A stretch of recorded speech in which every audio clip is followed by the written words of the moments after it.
Okay, agenda item number 2 is the consent agenda. Are there any members who want to remove anything from the consent agenda?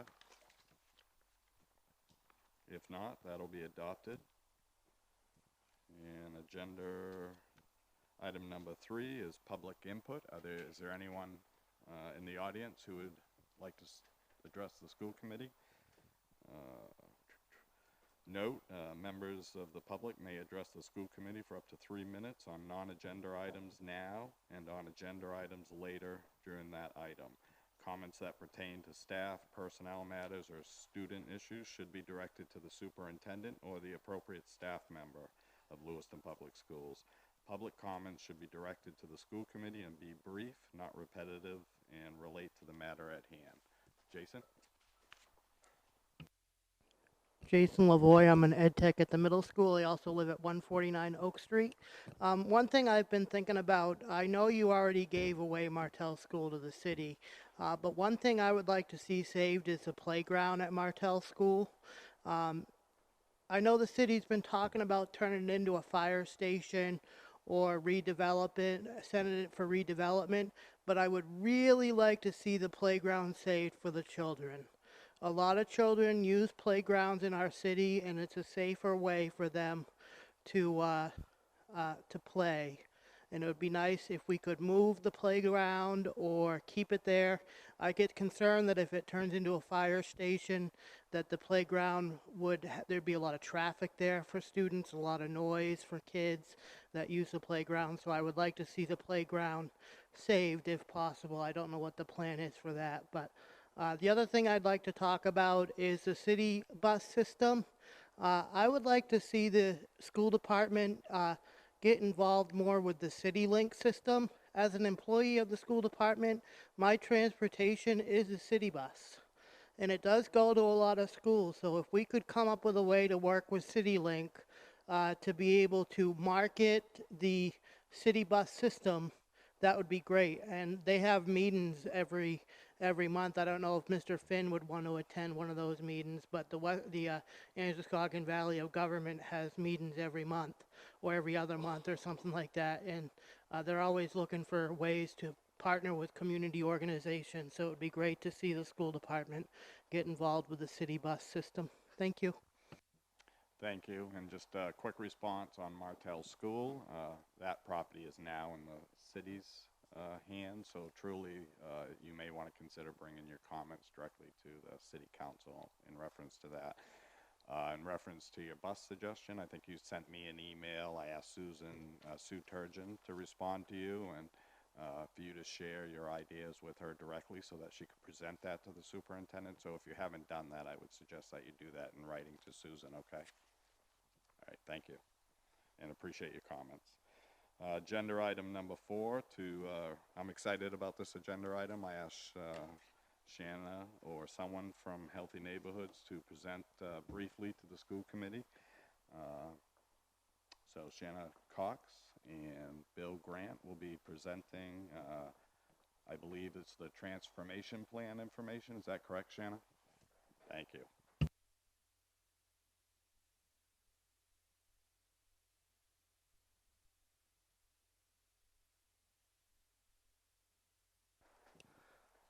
Thanks for having, oh, there. Can you hear me okay? Thank you so much for having me here today. I'm really grateful for it. Bill and I will be co-presenting, and when you said brief, I think we had 20 minutes or less planned with 10 minutes for questions and answers. I just want to check my time before I begin. Yeah, I try to say brief as much as I can. Keep people on track. So. We will use the 30 minutes or less, which will still keep you ahead of your schedule. Thank you. Yeah, absolutely. So my name's Shanna Cox. I'm a parent of 3 public school students. I live just up the street across from the Basilica.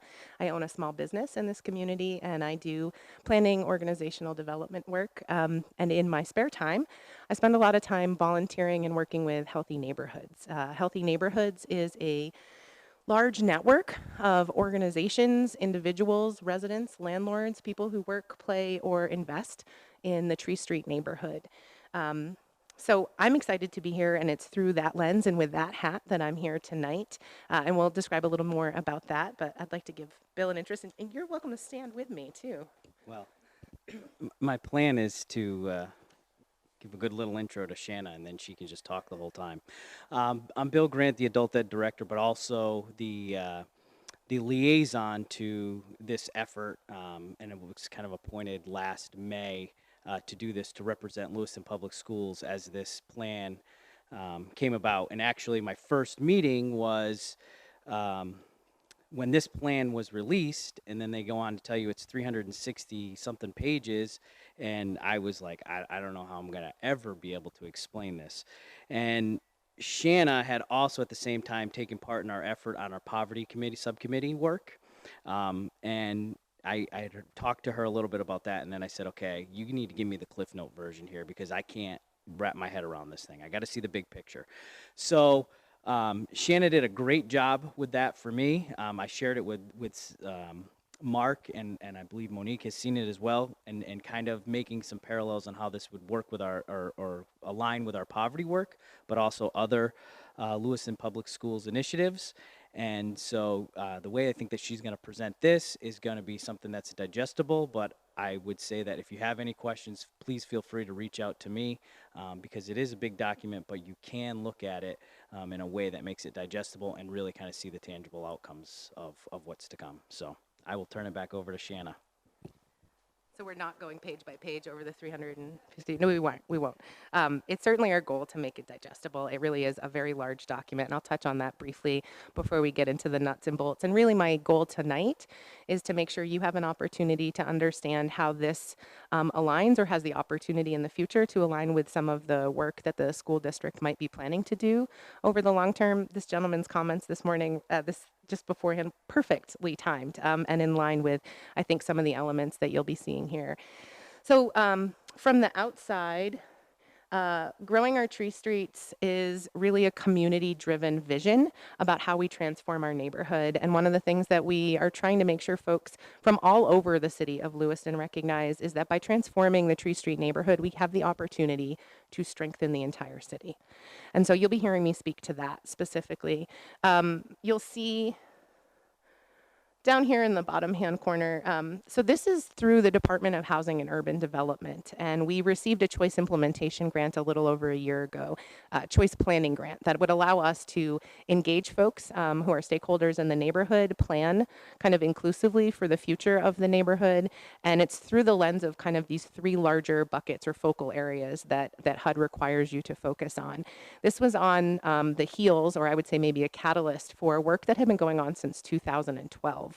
Healthy neighborhoods at the heart of it is focusing on the environment in and just outside of your home as the biggest impactors for your health, and through the social determinants of health lens. So things like, do you have a roof over your head? Because as you know, through the education lens, it's hard to do homework if you don't have a home. Is there food in your fridge, and does it sustain you? When you leave your home in the afternoon or in the morning, can you get to employment? Can you get to medical access? Bill, will you grab my battery, please, my charger.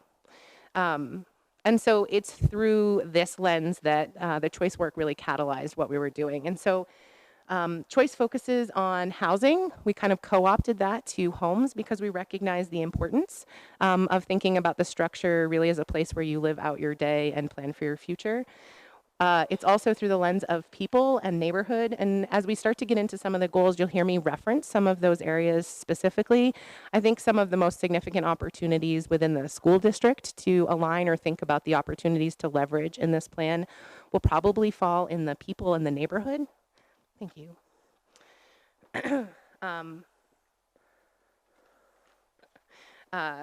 When we think about the better housing and the opportunities, we think about the vision that got created from this process. And so safe, healthy, welcoming, equitable, vibrant, walking, tree-lined. It's not a vision that we don't know how to achieve. We actually have achieved it before in this community. And so these photos were taken in the late 40s. This is Horton Street and Pine Street. And the same thing that we once were is what we heard over and over again from more than 400 people in our community that they'd like to see achieved again, right? Which is a community where people are connected, they have the opportunity to succeed in life, and they feel good living their lives in that environment. Just in terms of getting you kind of oriented with the area that we're talking about, there's the choice study area that encompasses 3 of our census tracts. That's the larger black line that goes all the way around the edge. Inside that, you see kind of a little L-shaped dashed line box. That's the Tree Street neighborhood. The choice neighborhood plan is in the context of all 3 of those census tracts, so that larger area. It includes 3 of the city's largest employers, all within walking distance of residents in the Tree Street neighborhood. The Tree Street neighborhood itself is a 30-block area that houses 1/3 of our city's residents. 1/3 of the people living in that little neighborhood are under 18. That's kind of squarely in your wheelhouse. The Tree Street neighborhood itself, this is the intersection of the 3 census tracts, and I would be curious to see how that lined up to kind of the way the schools are districted within the neighborhood, but we know that our neighborhood is sending students to Montello as well as to the new Connors School, and there's a lot of students that actually go to Geiger and a number of other schools too.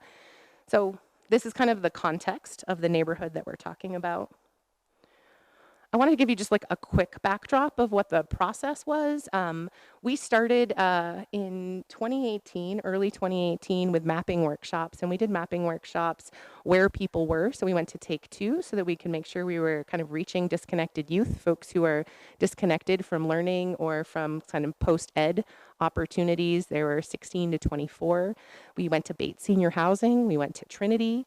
So we went directly where we could talk to people, but then we also held a very large public workshop at the library. Then we did some public pop-ups as well as some housing focus groups. For each one of these phases, we held more than one opportunity. So the public pop-ups, that first round, we held those in 4 different sites across the downtown, and we made sure folks from outside of the neighborhood as well as within the neighborhood were attending. I'll show you what that looked like in just a moment. We established the vision and goals, and we kind of went back to folks and said, did we get this right?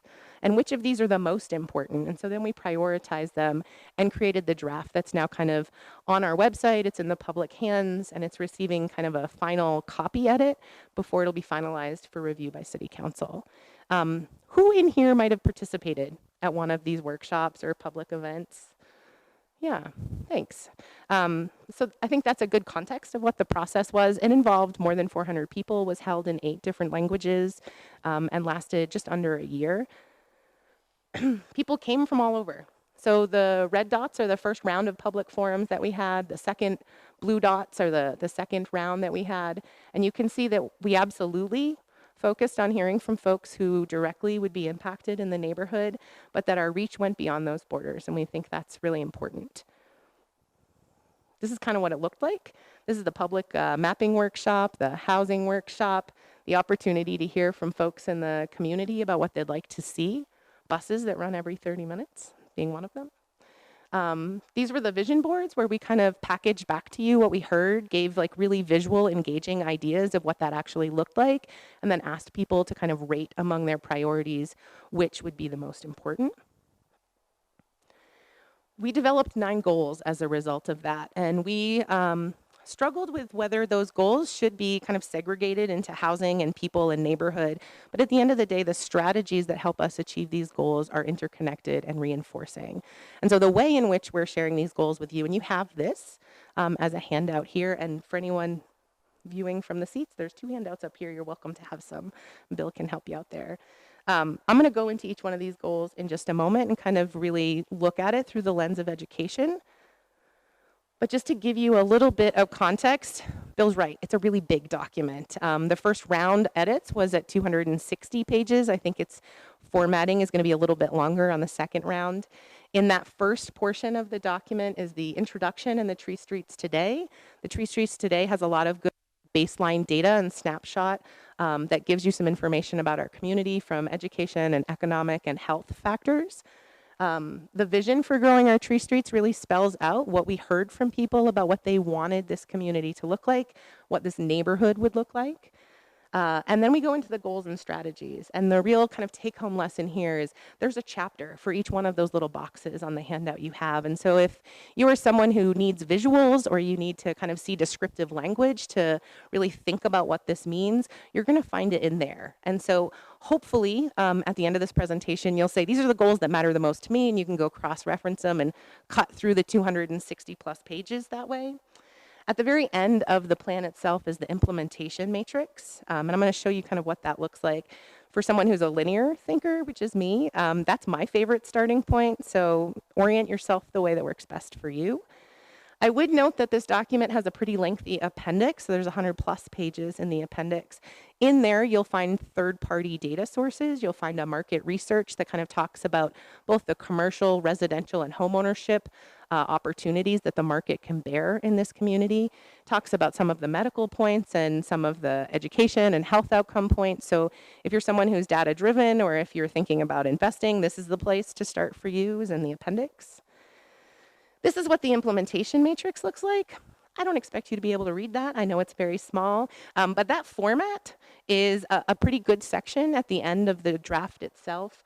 And what's really impactful, I think, and helpful in terms of orienting yourself is it tells you the goal at the top. It tells you how we're measuring success on that goal. Within it, it says really clearly what our strategies are and what the objectives for each of those strategies are. My favorite part is that column to the right that says implementation partners that's circled. This plan is unlike any other plan I've been a part of in this city because it already has full commitment to see it implemented before even being finalized or approved. And so it is in this column that you would be looking for Lewiston Public Schools, Adult Ed, or Lewiston School District to understand kind of the level of commitment that's already been named. I would also say this is a living, breathing document. And of all of the things that we expect to regularly update, it's going to be this part. So if there's an area that a strategy aligns with something you already know or something after a year of kind of planning and goal setting really seems poignant and relevant to you, this is the place where it would show up. Let us know. We would love to bring you in, right? So goal 1 is lead-free by 2043. We're a community that's been focusing on lead and lead poisoning. We've been focusing on that through the lens of lead safe, which means we cover the lead paint. And if there's poor maintenance again in the future, that same paint's going to poison your kids, our kids again. So we're really thinking a little differently about how we get to something that is kind of permanently sustainable around lead poisoning. We have the highest rate of lead poisoning in the state. The rate here in Lewiston is 3 times the state rate. And we know, directly as it impacts you, children who have lead poisoning are going to develop a little bit differently. They're going to have a harder time reaching the same educational outcomes. They are statistically more likely to end up in criminal justice system. They're statistically more likely to have lower lifetime earnings. So that's kind of the generational poverty coming into play. And they have a less likely chance of graduating on time. So while we don't expect you to make any buildings lead-free, this goal, as we work on it, hopefully has a really positive impact for the school district. The second goal is a new narrative for the Tree Streets as kind of a safe and beautiful neighborhood. When we think about this, we think about the opportunity for students to be happy being educated in the neighborhood they live in and maybe less district requests for out of district. We also think about the safe part of this word and what that means to kids who are walking to and from school and school activities. So this is a place where I think there's a lot of opportunity for you all to see some positive outcomes from the work that we're doing. In addition, we recognize kind of the physical space that the school district has in this neighborhood. And I have a slide on that to kind of make that a little more visible for you in a moment. We've talked about growing the inclusiveness of our community by increasing trust and relationships across cultures. And you're going to pipe in at any point. Don't feel free to shove me out of the way. We've kind of noted that the school department has already worked on building capacity to embrace multiculturalism. That is kind of the changing face of our community. And there's already been some kind of capacity building around discussing race within our schools. MindBridge, for example, is a training program that I think some of the educators have and administrators have participated in, and MindBridge specifically is a not-for-profit organization connecting psychological and neurological insight to nonprofit and government-sponsored humanitarian efforts. So that's some of the ways in which you are already doing this work. And so being explicit about how that work kind of links into what's happening in community and how those activities can be reinforcing, I think is the opportunity ahead. Goals 4 and 5 are specifically about homes and home ownership.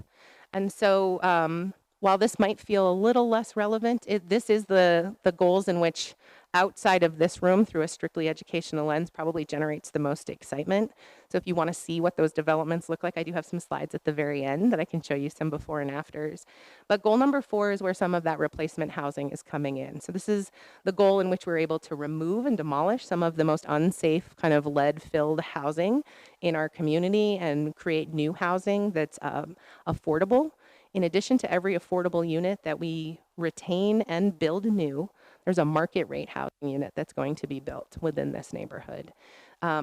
Secondly, goal number 5 is about changing ownership in the neighborhood. And we mean that kind of both metaphorically and very tangibly. So making sure that people feel commitment and ownership, that any child who walks by my front steps when I'm sitting out in my garden is my child. And I want to see them safely get to school, whether they're born from me or not.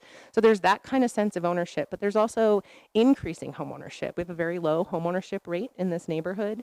By increasing the number of folks who own homes and creating new pathways to home ownership, we think that's going to have a really tangible difference for the way the neighborhood feels, the way people think about their neighborhood, and some of the transiency factors that I think this school district has had to focus on before. You guys can ask questions during too, if you'd like. Goal number 6 is health and wellness. So currently, the commitment that's kind of named plan from the school district is around expanding nutrition education, specifically for diverse populations. You're already doing a lot of work with 5210 Let's Go.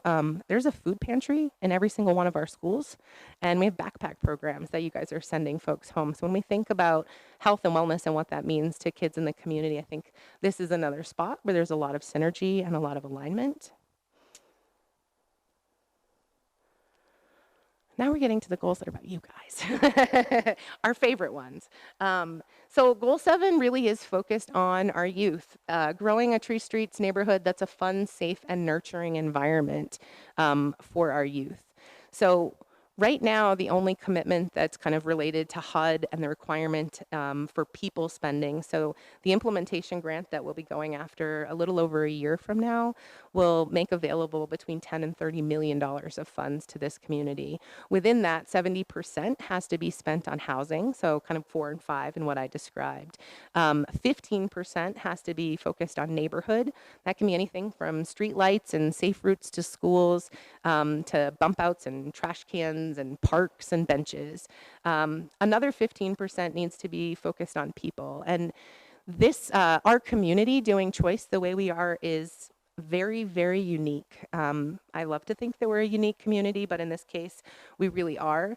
Almost every, in fact, every other choice neighborhood that has ever received a choice planning or implementation grant looks at the neighborhood in the context of a very large, singular plot housing project. We have the ability to look at that neighborhood in a truly neighborhood way. So in all of those other communities, if you have 2 towers of 250 units each, to replace that housing, you have to move 500 households off-site, dislocate them, disrupt their schooling, disrupt their work, teach them a new bus line, find a new parking spot, a new grocery store, build that housing, and then move them back in. We're fortunate in a community with a low vacancy rate and a lot of high number of vacant lots. We can actually build the housing first and really limit displacement, because that's something we don't want to worry about. In those other communities, one of the major focuses of that 15% for people spending is a caseworker or more that's assigned just to the children and families that works inside the school and is a liaison. So right now, there's kind of an assumed commitment that that would be one of the ways in which we would spend some of the people dollars to make sure that any families as they transition are getting the support within the school district they need without kind of adding a burden to the school district. But I think there's a lot of other opportunities. Some of what we've noted around this is LRTC options, jobs for Maine grad programs that are happening, the middle school expeditionary learning, right? So there's a lot of places. Bill, do you have more? I know this one's a long list. Yeah, well, actually, what I wanted to say too about this one is we continue the work with the poverty subcommittee. And we talk about wraparound services and then the potential visit down to Harlem. I think that as we kind of strategically plan for those, it would be advantageous to us to go back to this goal in particular and kind of look on how we can do that, because as we know, to make any of those changes, we have to have complete community buy-in. And this particular goal, I think, really aligns to that work quite well. you know, and then just another thing is that we do that didn't necessarily, and I think it was because of the way it had to be done for HUD, but the whole work readiness piece that we do. So if you think from, you know, when our students reach our doors in pre-K and leave in high school and then maybe even come back to my adult ed world, we embed a lot of work readiness things there. And those are those soft skills of being able to be an effective communicator, being able to read and write clearly, being able to speak clearly. And so I think that that's a value add that we can bring to the plan is the work readiness work that we do with students as well. So. Yeah, so this slide is a good example of what a nurturing neighborhood looks like. Sorry. And you can see in this is kind of the top corner of the Tree Street neighborhood. And if you look, the significant presence of the school district already abutting our neighborhood. I know lots of folks who kind of oriented themselves to the high school from East Ave, appropriately so, right? But when you started to remove some of those trees to put in the new fields with the building of Connors School, folks started to realize pretty quickly how close, right, Connors School and the high school is to the Tree Street neighborhood, and how folks who will be utilizing those fields will probably be parking at the Colisée and probably walking up to those fields from the gateway of the neighborhood. So for us, this is absolutely safe routes to school. It's about edible pathways that kids can actually pick a piece of fruit on the way to or from school. It's making sure that we're making the streets as well as the parks engaging and safe places for our kiddos and families to be, whether that's in the birth to 5 range or kind of right up through high school. And right now we heard through the planning process that a lot of our parks are really targeted a very specific age group. You know, we've got a basketball court and a skate park for our high schoolers, and that's in one area.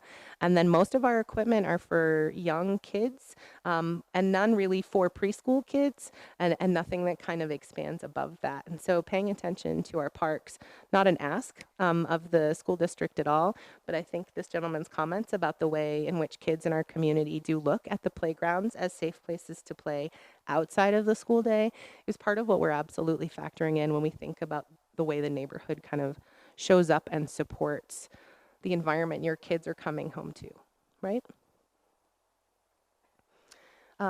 Goal 8 has the opportunity to be really, really in line with whatever the next year brings with new leadership. We, right now, there's a number of commitments that the school already has within this. Some of them, I mean, there's a significant amount in the educational outcomes. So, and this kind of goes back to, because I'm somebody that has to see the big picture first and then go into the nitty gritty details. But I would definitely say that go into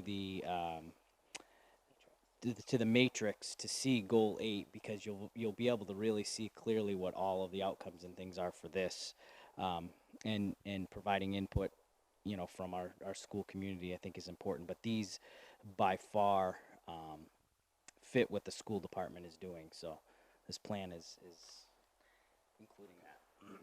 Because this is the one of the most interesting, I'm happy to give you some specifics, if I may delve in for a moment.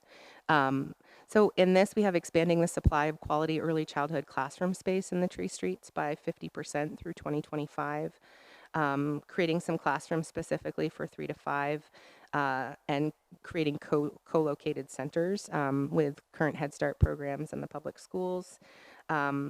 Collaborating with the public schools and the school committee to improve conditions for learning, which includes ensuring that the school campuses are safe and welcoming for neighborhood youth, reduce the impact of poverty on student success, which I think is what the Poverty and Education Subcommittee is in part focusing on, advocate for restorative practices to reduce suspensions, which there's been a lot of work already pioneered in that regard within the schools, supporting Tree Street Youth School partnerships, which it continues to improve kind of outcomes for our neighborhood, improve access to summer school programming, supporting the reuse of Longley School, providing fun and safe paths to school that are welcoming, including bus stops and signage, maximizing the city-owned property surrounding the new school campus, and then encouraging lifelong learning and skills development with educational opportunities for adults, tailoring adult ed with contextualized English language learning opportunities, and then connecting to Lewiston's adult ed college transitions program.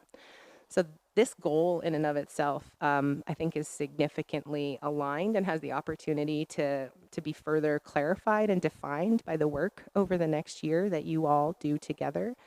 Um, I know for a fact that this goal is vital to the redevelopment of a neighborhood, because ultimately people with families aren't going to want to buy a home in a neighborhood that doesn't have a well-performing school.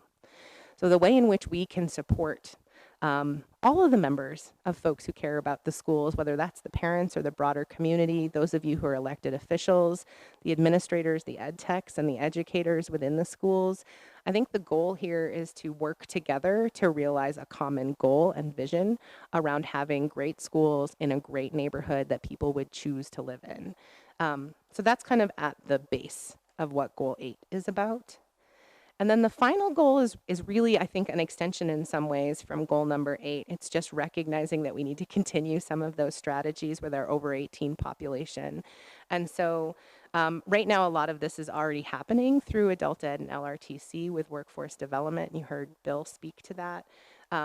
For us, this is absolutely about connecting people to jobs. This is about recognizing what our employers need and kind of connecting that gap, removing barriers and providing kind of that soft skills training that allows somebody to really maximize the learning that they might do in a specific workforce development program. So we've already got a construction, thank you, have a construction workforce program that Healthy Neighborhoods has been a part of. Looking at retooling that for a second version, keeping the construction, but also doing one that accesses healthcare. Again, 2 of our largest employers in the neighborhood are healthcare providers. So making sure that we're getting that match right, I think that is one of the kind of maybe important goals. Don't let its position of last confuse you. This is some good examples of what we heard from youth in the neighborhood, the workforce program, and the continued learning that we see. We love graduates. Do you want to see the housing that's proposed? Yes, okay. This is currently looking down Pine Street, not far from where we sit right now. And this is the first construction of replacement site 1. This puts approximately 62 units facing Kennedy Park. So not only is this housing that's being built, but this is putting more eyes on the park. So this is also a safety measure that will increase the safety and perception of safety of Kennedy Park. You'll see the first floor is retail. A couple things that are important to note. This particular replacement site is primarily 1 and 2 bedrooms, so it's not a lot of family housing, realistically. It's workforce housing. It's exactly the place that ed techs and banker tellers could work at and then go home to a place like this. Half of those units are market rate, half are affordable. We heard really clearly that retail on the first floor should be an ice cream store and a sub shop. We don't know what will actually go in there, right? There's a lot to be determined by investors and community demand over time, but if you're out there, that's what we've heard. And so this is what it looks like. That center walkway cuts underneath an open space in the building that leads to the parking that's in behind, as well as some green space and some trash storage.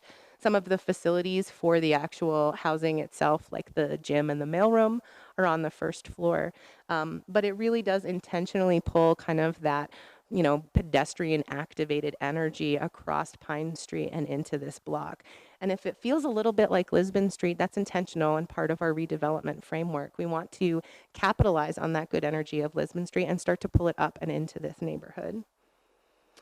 This is the replacement site number 2. So this is looking along Bartlett Street. So this site is more for family homes. These are townhomes that are 2, maybe 4 units. Each one of these are between 3, 4, 5 bedroom places. Again, these are half market and half affordable. Each of these in between have some protected green play spaces for kiddos and for snow storage in the winter. You'll see that because the parking and access to the parking is in behind, so it essentially is down the center of the block, that you're able to have completely unobstructed curb cuts. So there are no curb cuts. And for seniors in our community that are rolling around with their walkers or on their scooters or in their wheelchairs, they're in the street for a reason. It's really hard to navigate the up and down, right, of the driveway cutouts. And so this allows people to be safe on the sidewalks where we want them to be commuting around the community. This is just a sampling of the people who are already committed. You'll see more about this in the plan and the implementation matrix. But these are folks who the work that's in this plan already aligns with the work that they're doing. There's nothing significantly new that's being created. What's really, I think, instrumental about Healthy Neighborhoods and about the work in the choice plan is that we're leveraging the good work that's already being done out there, but we're connecting it. Because for far too long in this community, lots of really great things are happening and not everybody's talking to each other. And there's so much time and resources lost in that. And the real difference over the last couple years with Healthy Neighborhoods that really shows up in that implementation matrix at the end is the way in which we can align our work so that we can actually achieve outcomes that feel impossible when we are doing it alone. I'd love to hear what questions you might have. Thank you, Shanna. That was a great, brief presentation. I tried to keep it fast. but It you, is 300 pages. Well, it's amazing the information that you shared in such a short time. Mr. Jensen? Yeah, great presentation. There's so much to get behind on that, especially the lead abatement and reducing lead poisoning. That is such a big need in the community, and it's awesome that you guys have that as a huge focus. Yeah, as a resident of the Tree Street neighborhood myself on Chalmette Street, I really like how Pine Street can look different, how you can change the image of it, and that is going to do a lot to change the perception. And particularly Bartlett Street, that's a street that a lot of people will come down from Pleasant Street. So it's going to be a high traffic area, so to see that done up more is just really cool to see. Thank you. The only questions I have, I think I read the 25-page summary. 22. We tried to keep it short. I guess the only concern I kind of had was with the Longley building, and that earlier in the year, the facility subcommittee did a review of the district needs for space, and knowing like the high school could have some overflow in the next few years. My only concern would be we may not have that space available to use for other things. That's just something to keep in mind. But. Yeah, can I speak to that specifically? Because residents that I've been talking to, this is one of the things that they touch on kind of maybe from the reverse perspective, which is without knowing the good work that you've done to say, Longley's empty, let's use that for all of these great things. And we did hear that, and this plan is representative of what we heard in community, and so there it is, right? Realistically, we look at other communities that have managed to decommission schools that still hold classes and are still youth-focused and secure facilities and manage to also integrate community serving purposes and needs, whether that's Zumba classes or citizenship classes or a knitting class in the afternoon to physical activity opportunities in the gym. So we think that there is a lot more possible, and we can understand being kind of risk adverse from a liability standpoint. So I think one of the things we're excited to see over the next year as you guys look at kind of the list of assets that you have and the way in which you're maximizing their use with Connors coming online is what could be there and how would you work with community so that you're not holding the full responsibility, full risk, and full liability. And I think that's where kind of the programming supports come in from community. So that's when people ask me that and they say, when's that going to happen? My answer is we're in a period of transition with new leadership and a transition for educators and schools within the district and well. So we don't know yet. And I think the beauty about this plan is we know it's going to take 10 to 15 years to implement and really see kind of some of those pictures come to life. 5 years, right? That's not going to happen tomorrow. There's process, there's investors, there's financing. There's a lot that can be done at smaller scales in the interim. And in fact, much of it's underway. But we're comfortably holding the question with you, Luke, which is what could that be? Yeah, thank you. Anyone else? Ms. Ray? Not so much a question, but just a reflection on how great it has been to be included in this process every step of the way.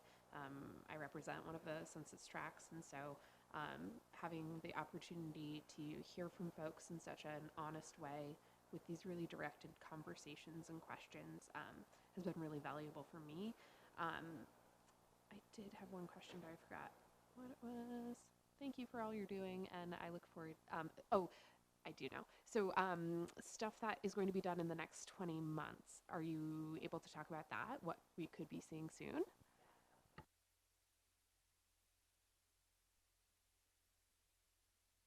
Sorry. Thank you. Right, red light. The choice planning grant actually came with a little over $1 million that needs to get spent before we can start the implementation, and comes with this interesting restriction that you cannot yet start on any of the housing. If you do, that site, that project is immediately disqualified for the implementation funding. So it's this interesting set of restrictions. You might have voted on the action survey, Help Us Spend $1 million, a couple of weeks ago.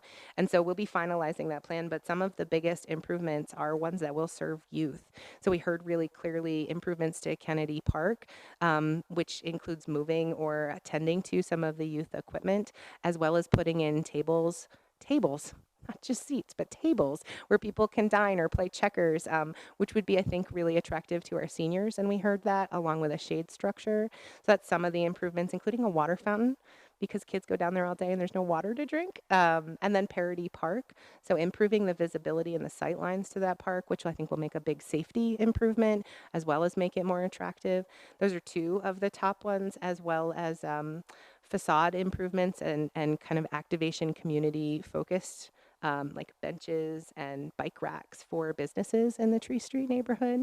So that's been an inclusive process, and I would say a community directed process, which means it's also not final, but that $1 million has to get spent in the next 20 months. Thanks. Yes.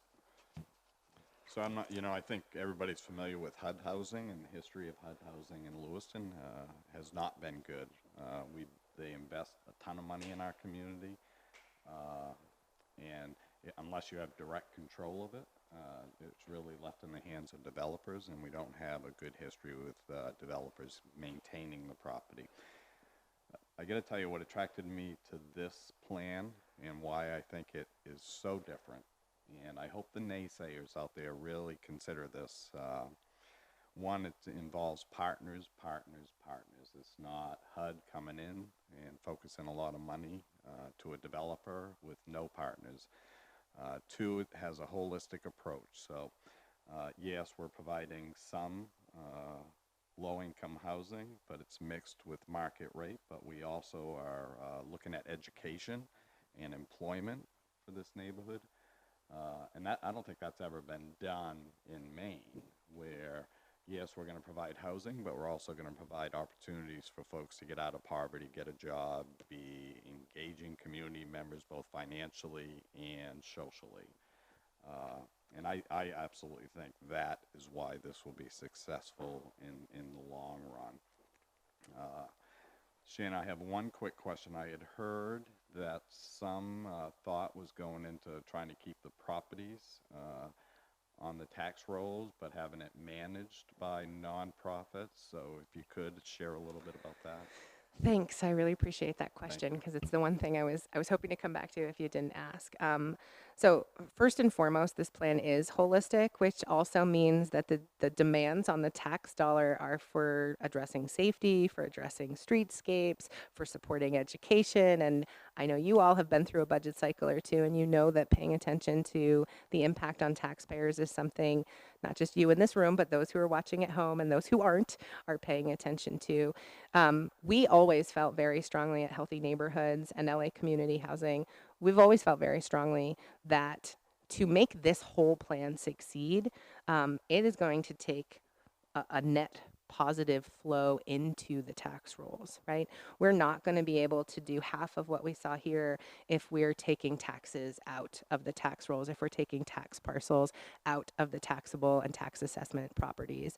And so we actually felt so strongly about it. The Healthy Neighborhoods worked and crafted a philosophical position. So we're not city council and we're not the school committee. And so our bite is only so deep. But in the areas that we have site control, in the areas that we're part of the partners or brokering partnerships for anything that you saw in here, we actually have crafted a statement that I'm happy to share with you later that says specifically any new project should generate taxes at or above the value of the lot that's currently there, which for vacant lots is pretty low-hanging fruit, but for some of the other lots, it puts something serious, and that is specifically noted regardless of your tax status. And what we really know is already the case. All of the affordable housing projects that are currently in the neighborhood do generate taxes. We want to make sure that continues to be the case. And the only exception to that is if a vacant lot is developed for a purpose that is a common good and that the city should be providing, but for whatever reason is not.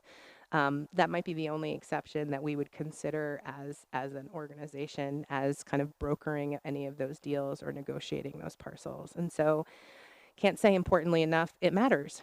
What you pay matters, and we think everyone should pay so that we can continue to have the public good we ask for. Thank you. Anyone else? Mr. Gagnon. So first of all, thank you for your presentation. I'm sorry I missed it. I'm sure I'll have to watch it on the video. I was delayed today. But it's a domino effect, and you're a part of that domino effect. We're neighbors from 2 different streets, but we're definitely neighbors. Thank you for all the work that you've put into effect. almost 18 years ago, I moved into our neighborhood. And a few years later, I recognized in order to have a transformation, you have to be a community member that reflects that. And I wondered I know I was renovating the inside of my home to make it a home. And one of the first things I did was lead abate the unit because I had young children and I didn't want that to be exposed to myself, and especially to them. And the city at the time had a program. And I'd like to talk to you more about that, not today, but at some point, because I saw a transformation from that program to another program eventually a few years later, and then another one, a third one, further down the road. And I saw a difference in how that was applied to, not how people could apply to it, but how it was applied to those homes. One of the things I saw was that, and heard, was that people who had applied the first time were applying again the third time with the same units. And why? Yeah, so there was a reason for that. And so I'd like to see what information you have and maybe share some of my experience as well.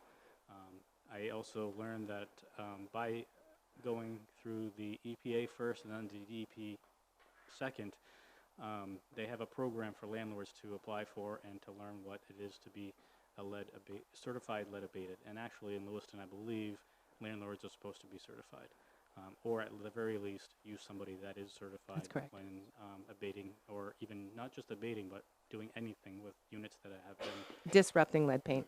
Yeah, exactly. Yeah. So anyhow, I just wanted to thank you for your presentation and being a good neighbor. And I'd like to talk to you a little bit more at some point in regards to that side Thanks. of it as well. And I would say to anyone else who's holding some of the questions that Francis is, in goal number 1, we talk specifically about the difference between lead-free and lead-safe. And the programs that you see which have strengthened over the years, and we just submitted as a community the most recent grant application for additional lead funds.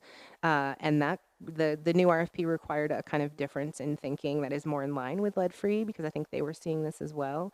But I would say we're trying to push our thinking and our strategies past lead-safe, because repeating abatement on the same unit is costly, particularly for that family who got lead poison, because that's the only way we really find out if a unit has lead, is our canaries, our children. Let's stop that. And so goal 1 is focused on trying to do that differently and better. Yeah, thank you. Thank you very much, Shanna. Any other questions? Any questions or comment from the audience? Thank you, Shanna.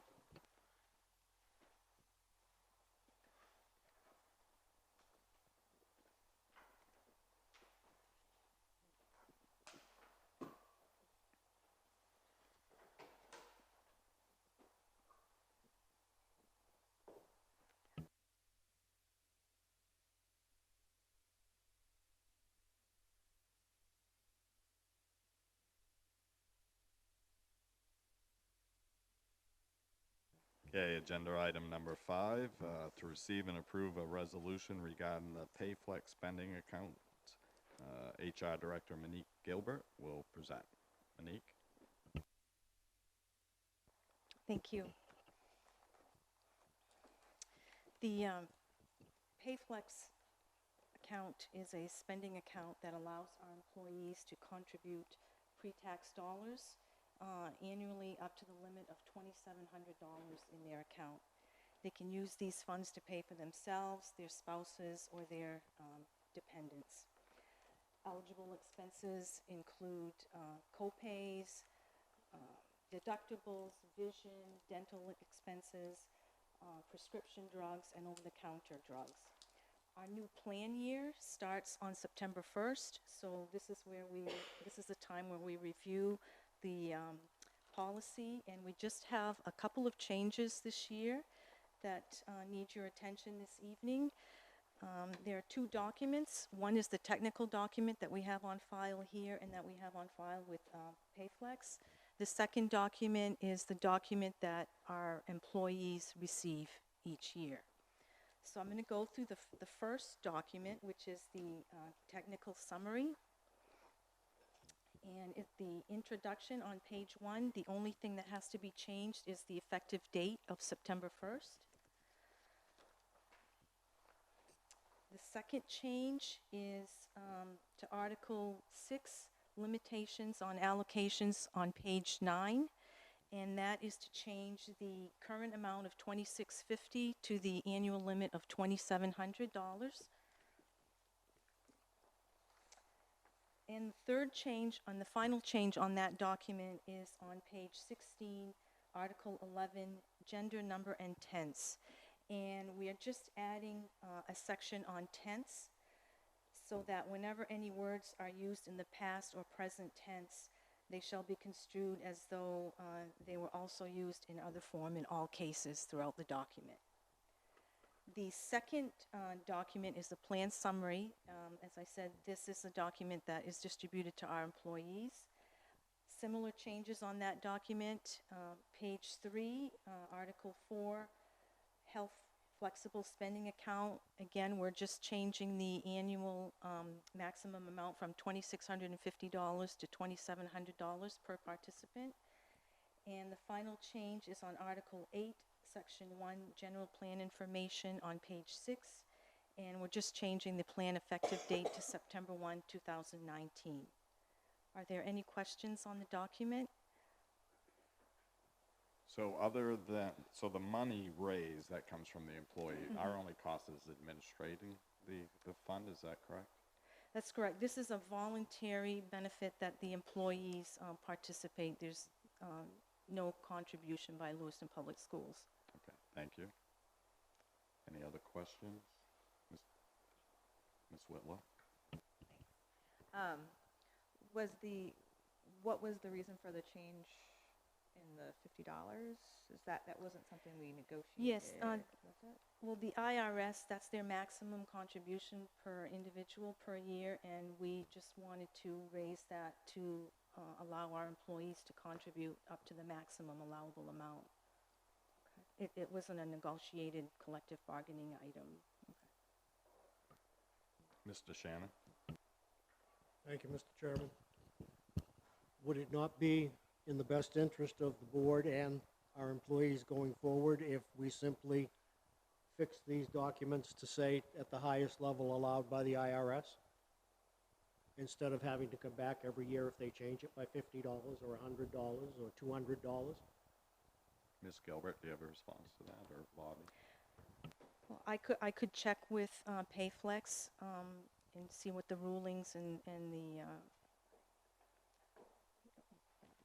see what the ruling is on that. These are not documents that we produce. They come from our vendor, and they're prescriptive. So are you suggesting that we shouldn't do that? No, they're not documents that we actually can revise. They're their I documents. see. Yep. Mr. Shannon? Thank you, Mr. Chairman. Would it be possible to make a suggestion to the almighty service provider that they might alter their documents so that we wouldn't have to make these changes every year? I mean, just a suggestion. Sure, we could check they into don't even that. have to pay me for it. Thank you, Mr. Shannon, as always. Any other questions? If not, I'll entertain a motion to receive and approve a resolution regarding the PayFlex spending account. Moved by Ms. Cordemush and seconded by Mr. Shannon. Any questions? Mr. Jensen? Just about the resolution itself. So is this a official school committee resolution? 'Cause it doesn't really indicate much in the resolution itself, unless the signed portion is for you and not the superintendent. Ms. Gilbert or?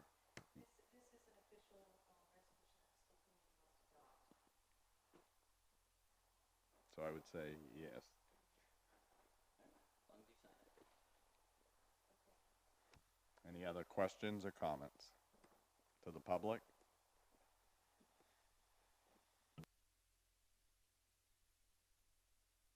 Jason Lavoy, I'm an ed tech at the middle school. I don't know if I can address this to either the board, to Mr. Finn or Ms. Gilbert.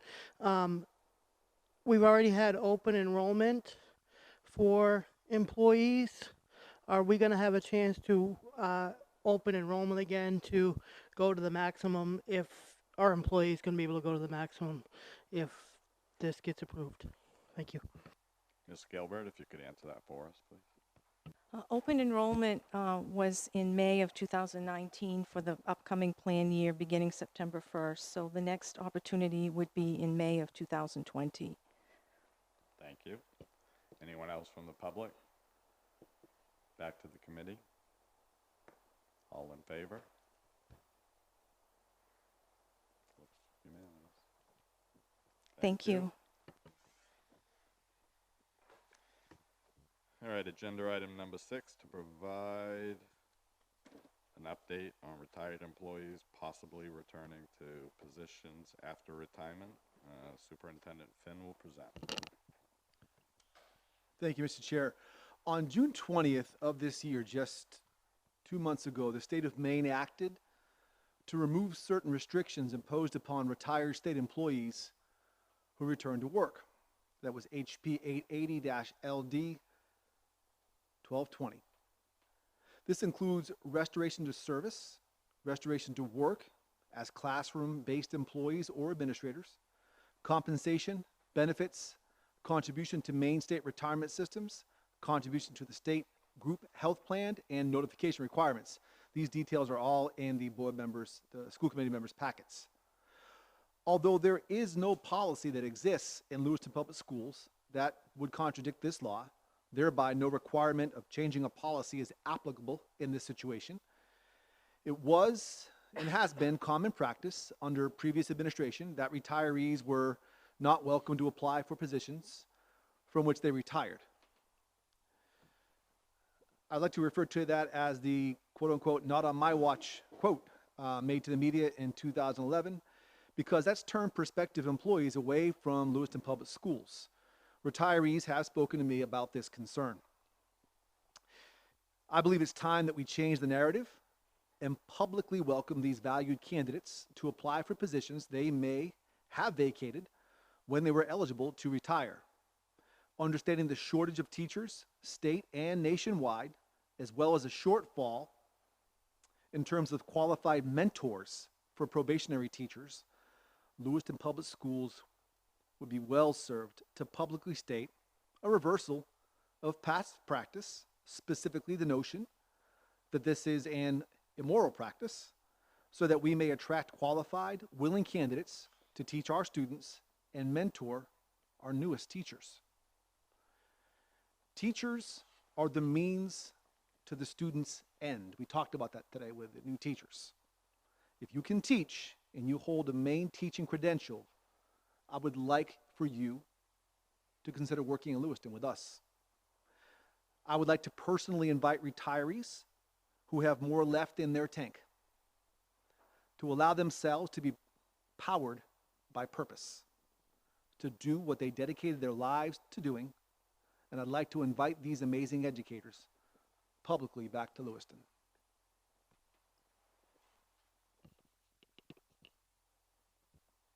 If approved by the school committee. Are we looking, so I guess, are you looking for guidance or a motion of some type? Well, there's really nothing to vote on here because there is this law that appears in everyone's packets. Yeah. I think what I needed to bring to the school committee's attention was that in 2011, when it was put out there that we wouldn't even consider applications from folks who retired, I believe, if I'm not mistaken, we are the only school district who still has that mindset that's out there. And as it's been quite public in the media about our shortage of teachers, we actually are up by 24 right now as opposed to where it was last year.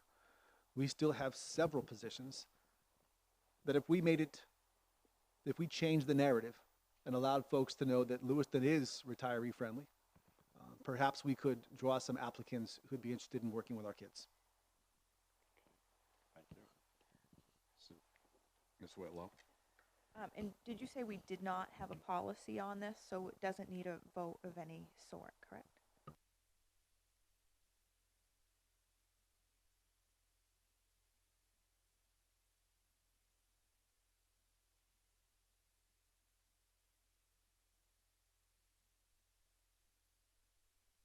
Mr. Shannon?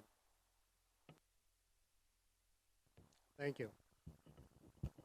I served as chairman of this board at the time a former superintendent uttered that policy statement about no double dipping on his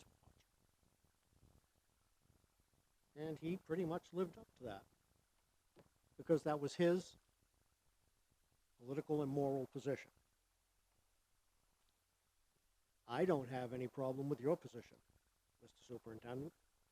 We need all the best teachers we can hire, and we shouldn't allow any obstruction to get in the way of taking our students to the furthest end that they can go. And if we have to find teachers with the fire in the belly still from the retirement ranks, I don't have any problem conforming to the state law as it was amended in the last legislative session. And I encourage you, sir, to recommend to us all of those things that you think are going to better serve the students of the Lewiston school system. I don't see any reason why this shouldn't have started the first day you were here. And I would encourage the board, if you would like to have a vote of confidence on that, that we all vote in favor of supporting you in your new role as our administrative leader. Any other questions or comments? Bobby, Ms. Quartermush? So just to clarify, so when you say double dipping, it's because they're collecting Main State retirement and then now they're on the LPS payroll? They earned every penny of that retirement when they taught. And if they teach again, they ought to be paid for doing their job again and not penalized because they want to do it for longer than somebody somewhere thought was a good length of time to do it. I just don't see this as anything but a win-win, and it's especially for our students. Thank you, Mr. Shannon. Ms. Parks? This is a question that probably has some history to it that may not even be available now, but so was there an issue with people who were retiring the moment they were reaching retirement age and then immediately getting rehired so that they could sort of take advantage of that? Is that what the problem was, or why did this become an issue to begin with? I am so wicked glad, I'm wicked glad I came out of retirement to serve on the board. If I could just add briefly? Briefly, yes. I am. I'm really happy that I was called back from retirement to serve on the board again. We actually at one point had a superintendent who retired and was rehired at the next board meeting. So he started receiving his retirement income from the state of Maine as a retired superintendent of schools, and he started receiving his salary again as a superintendent of schools. And he served for a number of years thereafter. And I don't know that that was necessarily a good or a bad thing. I was on vacation from the board at that time as well, an earlier retirement, and somehow that just happened. A certain assistant superintendent that we had working here had retired and was rehired by that superintendent who retired and was rehired. So there is a history of that happening in our school system. There was some objection to that over a period of time where some more conservative folks were looking at that and saying that's just a way to drain the piggy bank of the taxpayers. But in this instance, we need qualified educators who are interested in the futures of our children. And I don't think there's anything wrong in extending this offer publicly and anywhere they want to hear it. Ms. Ray? Thank you, Mr. Chair. I had asked this via email, but just wanted to clarify, is there any impact on the collective bargaining agreements with any of our units? I know that it's a part of negotiations at the city level, I believe, but, and I understand it is state law, so we have to conform with that, but I'm just curious. On our collective bargaining. In fact, a lot of retirees draw their health insurance from their retirement. That actually would free up the district potentially quite a bit. Now, it should be noted that in the previous legislative session prior to this being passed, the limit was 5 years. You could work for 5 years at 75% of your salary. Now there's no limit, and it's 100%. And as Mr. Shannon pointed out, folks have earned that. So it's potentially less of a hit to local funding. And at the end of the day, I would look at the human capital, and let's take a focus on what that is. When we've got qualified teachers and qualified mentors, obviously our students benefit, but also our teachers who we have tended, this will stop, but we've had a tendency to have a difficult time hanging on to. Having that mentor, all of my mentors right now are all retired teachers or professors of mine from Carolina and Georgia. And I call them regularly. And as a matter of fact, this conversation came up a couple of weeks ago. And so bringing this to the school committee's attention is, as a superintendent, I believe in transparency. And if it's a conversation that folks are having with me, I just feel as though it would be nice to have the support of the school committee. I appreciate that research and that answer, and conforming with state law is of the utmost importance for me. And also having experienced teachers in these schools would be great, so I'm all for it. And also keeping in mind, I think the school committee is the overall hiring authority. I mean, we approve all hires, so I know the state law, I know the superintendents have taken, are saying that it's their decision, but I actually think in the end it's the school committee decision on this practice because of that authority given to us by state law. So just to clarify a little bit, Mr. Gagnon. Thank you, Mr. Chair.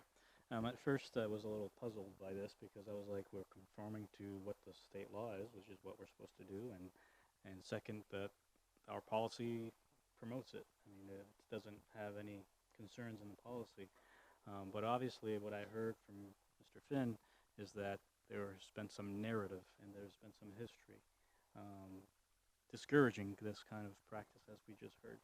I think if it's something you need to hear from the board, I think that's a good reflection to those who are applying to this community, and hopefully encouraging that. But we've hired you as our leader to build upon that leadership plan to bring Lewiston Public Schools into that next generation. And I think you're moving forward in that direction. Some people might think, geez, it's like double dipping. Let's just keep it short and put it to that point. But in another way, with the shortage that we currently have, I mean, there's the problem of, well, where is the real cost here? Is the cost that we don't do that? I mean, which I'm not saying at all, because then it's the cost of our students and the future of our community. And if those retirees are willing to come back and still enjoy our community and our public schools and work with our students, I'm definitely encouraging that as well. But I'd like to change that narrative. If that narrative is what you're hearing from our teachers and whoever else it might be, they need to understand that that's an old theory, and that needs to go away. And we need to move forward in a positive direction. So thank you. So Bobby, we've had this discussion briefly. So municipalities used to do this all the time, allow folks folks to retire and then be rehired. And originally, it was always said there's no cost to the municipality, but there actually was, because we were increasing, or they were increasing the numbers of retirees in the system, which increased your percentage costs. And I know we had this brief conversation, and I thought you answered to the negative of that, but could you just share your thoughts about that again? I want to make sure I personally understand it, but also that the committee understands that. So our conversation, Mark, was around like what the cost is to the district for retirement as well as for benefits like health insurance. I actually connected with Monique, who contacted Maine State Retirement. They're meeting with their legislative delegation, is it, or committee on, is it this Friday? They're not really sure, because, okay, so before I get to that, there's this technical component as well for all of us in payroll and HR as to how do we set these folks up. So when we contacted Maine State Retirement, their response was, we're not sure yet. So they're meeting with their folks this Friday, and they're going to provide guidance on this new law on Monday, next Monday. So all of those answers, Mark, that you've asked, hopefully we'll have that response on Monday. The overall concept, though, of the more people on our retirement cost the district more money in the percentage of cost. Is that accurate, or do you know? So I don't follow that quite. The percentage is what it is based on the annual salary. So I guess if you're looking at it where if I retire, I'm at the top end of the scale, I retire and then we hire somebody that's on the lower end of the scale, then that percentage, there would be a difference. There'd be a savings to the district, you know, because the percentage is lower. It's the same percentage, but the dollar amount is less. Percentage isn't determined by the number of people that we have in the retirement system that have retired? I'm not aware of that, no. Thank you. Mr. Shannon? Thank you, Mark. But the employee would still be retired even though we rehired them. So they're not going to retire twice from this school district. They're only going to retire the first time. Is that correct? No, I think you would find people would retire sooner by this, because then they could immediately return and be hired again. So you would find people retiring sooner than they typically would. For a lower amount and less obligation on our part. But again, if the retirement costs increase, so let's say 100 employees say, hey, I can retire and then be rehired and still have all the benefits, that could potentially impact our retirement costs. If what I'm thinking is correct. So Bobby will be able to answer, I think, more directly once she has more information, but I do think it's something we have to think about. It'd be a good clarification, because in here, the part that concerned me was that we have to pay a certain percentage now because of a budget several years ago, which made the local communities pay to contribute to the unfunded balance of the retirement system. And we have to pay that for every employee who currently works. And this law still says we have to pay that if we rehire that employee, even though they're receiving retirement, and that contribution will not increase the amount that they receive for retirement in the future. So to me, that seems like we're getting slapped twice. But I'm sure the legislative committee will look at that as well when they try to apply this law to what they're going to tell us we have to pay. The question that it generated for me was that if we retired a 30-year teacher out of our system and they come back to work the next day, do they come back at the same pay scale? 30 years experience, top of the scale. So they're going to get paid at the highest rate they ever earned, plus they're going to have their retirement. And I still think that's an okay deal for Lewiston Public Schools. I really do. We need the professional guidance of these professional teachers to help our new teachers get their feet under them and move forward in their professional pathways. I truly believe we will be helping ourselves greatly as the future goes on by changing this interpretation of what we ought to do and what we ought not to do. Thank you, Tom. Something to keep in mind also is that as the law is currently written, a teacher who retires has to have a bona fide retirement. So they voluntarily withdraw themselves. Then they take 30 days off and they have to reapply. If that is a rock star teacher, I'll take that teacher any day. If it's a teacher who was perhaps not and hoping to get back into the system, they're going up against possibly another applicant that might take that position. So there's no guarantee that you'd obtain that position back. However, I agree with you, Mr. Shannon. It's probably much more of a benefit for us to have that pool of candidates to look at and to invite them back to apply. If I could just add one more thing, if there are specific questions that you have, if you could send me an email, because we are going to be talking to them on Monday, so we can ask your specific question. Ms. Ray? So obviously we should comply with state law as much as we can once they provide us the proper guidance to do so. One question or maybe suggestion I would have is, so the hiring forms that we get as a part of our personnel agenda, if we could amend those to tell us if that person is in this situation, that would be extremely helpful. I want to make sure that obviously doesn't violate any other laws. Yeah. But it would be interesting to track that over time, of course, and figure out how this is impacting the district. I think personally for me, looking at this, I think the spirit of it is to help us with our workforce shortage at the very least. And also, you know, we're investing in these teachers' careers over time because teaching is a career. You know, people stick around for a very long time and are very dedicated to the students here. And I think we're going to see all benefit from having those seasoned professionals back in the classroom, helping us reach our goals with our students. And just, you know, I want to be clear, the state law is not directing us to do this. This is truly up to the hiring authority. The state law is just saying you can now do it without this 5-year rule and some other minor changes. So I don't want people to think we're being directed by state law to do this. I also think that there needs to be another question of, should we have policy on this? I mean, it's not I don't believe it is actually a superintendent decision. I think it's our decision because we're the hiring authority. Would you agree with that or disagree with that? So if we look at the three-step process, I receive recommendations from the principals, and step one is I review them and I hand them to the school committee. Step two, the school committee chooses to approve or not to approve. If they so approve, step three is handing it back to me where I get one more review, one more look at things before we issue that contract. What would hinder me from handing an application or a recommendation, I should say, to the school committee is knowing that we are not on board with hiring folks that are former teachers in our district.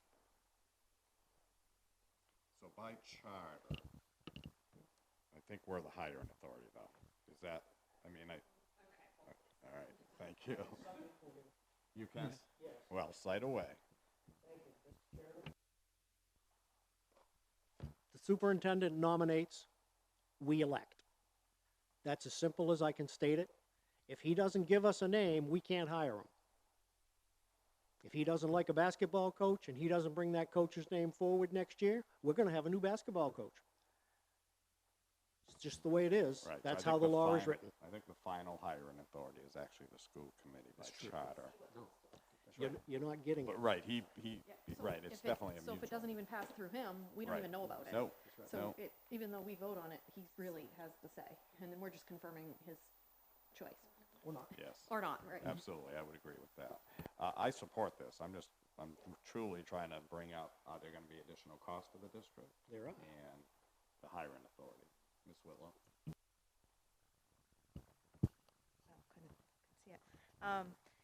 So I think if we feel that we need to have a policy, I mean, what if Mr.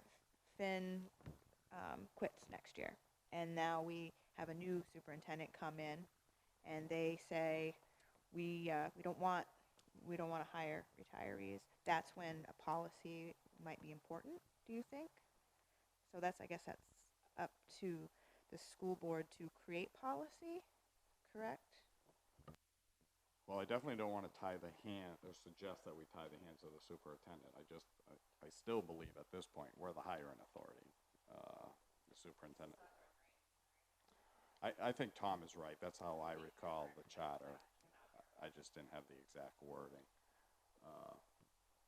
So that is a valid point.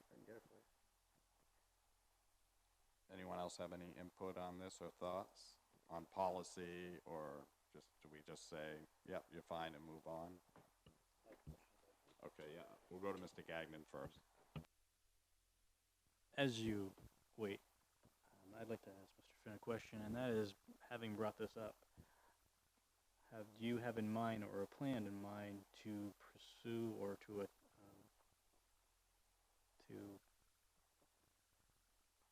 thank you, yeah, to actively look at current folks that have retired this past season, and of others as well, to actually pursue them and to knock on their door and see if they're willing to come back? That's a great question. Thank you, Francis. I think in this day and age of social media, it would take probably one tweet from my account. I do believe that as we're in the middle of revamping our district Facebook account, many of the followers are actually retired teachers. Many of the folks who've contacted me, whether it be in line across the street getting a coffee, whether it be a cowbell, folks come up and ask what's up with that. I'd like to be able to give that answer saying, you know, it's a new day and the dynamic has changed and you are valued. And I'd love to see an application, because as it currently stands, the narrative is not on my watch. And the thing is that although you are the hiring authority, it's my watch. And I'll make sure that only qualified candidates come to this board. I'll also let you know that there are a number of candidates who I would never allow to come to you. And we go through that with a fine-tooth comb, and we have done that with a lot of work from our folks in human resources. I would love to give them the opportunity to choose from more qualified candidates who'd love to come to work in Lewiston. Ms. Quartermaster, and we'll go to you, Mr. Shan. My only comment was back to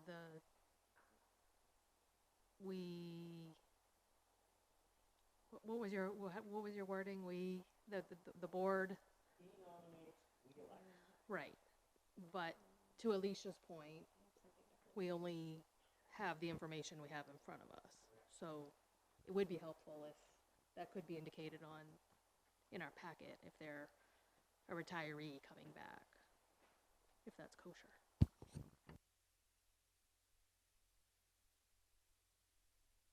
Thank you. I don't have an objection to that being noted, but what I think we need to understand is that as an equal opportunity employer, we should be bringing forth the name of the most qualified individual who fits into our educational plan for our students. And that's his job. It's not our job.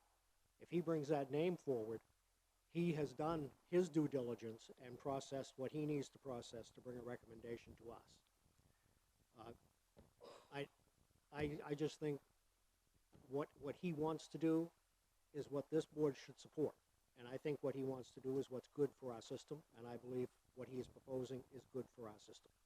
And I'm not going to speak again. Ms. Ray. For the Ms. Ray. So our charter reference would be section 5.03, powers and duties of the school committee. Under section B, employees, all school department employees, including the superintendent of schools, shall be hired by the school committee. That is the only relevant portion in the charter. When we move to the school committee's policy manual, a just wide berth of documentation, under superintendent's responsibility, under section G, personnel management, number 1, we have develops and implements a hiring process that complies with applicable state and federal laws and attracts the most qualified candidates. Does that help everyone? Okay. I think, yeah. The charter's pretty clear, though. Yes, yes, Chair Kerr, you are correct. Okay. I mean, policy guides us. The charter's the Bible. But either way, I think we all recognize that the superintendent has the hiring process in his wheelhouse, and we have to approve or deny each individual. So, all right, do we need any further discussion, or are we okay with this, the superintendent's recommendation? Do you have a concern about the discussion? No. Oh, okay. Yeah, okay. Mr. Shannon?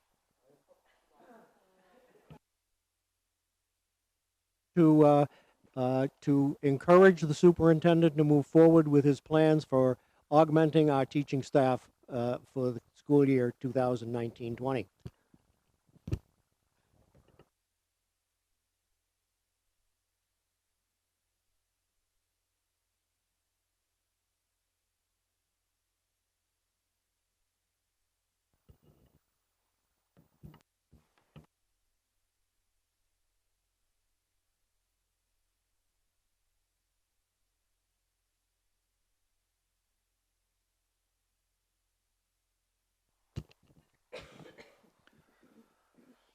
The 2018-2019 Lewiston Public Schools Comprehensive Needs Assessment Committee specifically identified the need for the following: committing to data analysis for continued school and school system improvement. I see this as a call to action. It's about inspiring our schools and Lewiston Public Schools to commit to a continuous school improvement framework that will result in improving teaching for every teacher and improving learning for every learner. This moves us away from simple compliance and in the direction of a commitment to excellence. The Continuous School Improvement Coordinator is not an administrator. The coordinator will be instrumental in both district-based and school-based efforts to become a data-driven learning community. As we transition to a more evidence-based approach to decision-making, the CSIC will work directly with principals and their leadership teams, as well as the superintendent and his leadership team, to provide collection, analysis, organization, and reporting of 4 types of data. Those 4 types of data are demographic data, perception data, student learning data, and school process data. The CSIC will be instrumental in building leadership skills by looking across the data and developing this skill in all leaders district-wide. Secondly, delving deeper into the data so as to make informed instructional, cultural, and climate-related decisions. The CSIC's efforts will be critical in establishing foundation and implementation of a continuous school improvement plan for each and every school. That entails creating a shared vision, implementing the shared vision by creating the CSIP, implementing vision through the CSIP to improve teaching and learning. The CSIC will assist the superintendent, the chief academic and chief administrative officers, and principals as they determine next steps through reflection and evaluation. This person would evaluate our efforts, evaluate our ability to make time to do the work we're supposed to be doing, and form a culture that moves from complying schools to learning organizations. Excuse me. The CSIC will ensure sustainable outcomes by compiling data and replicating the process for continuous district improvement plans.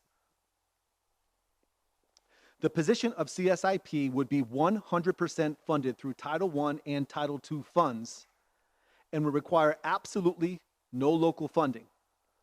Title funds, as you know, are allotted to the district. The funds that would support this position were not taken from schools.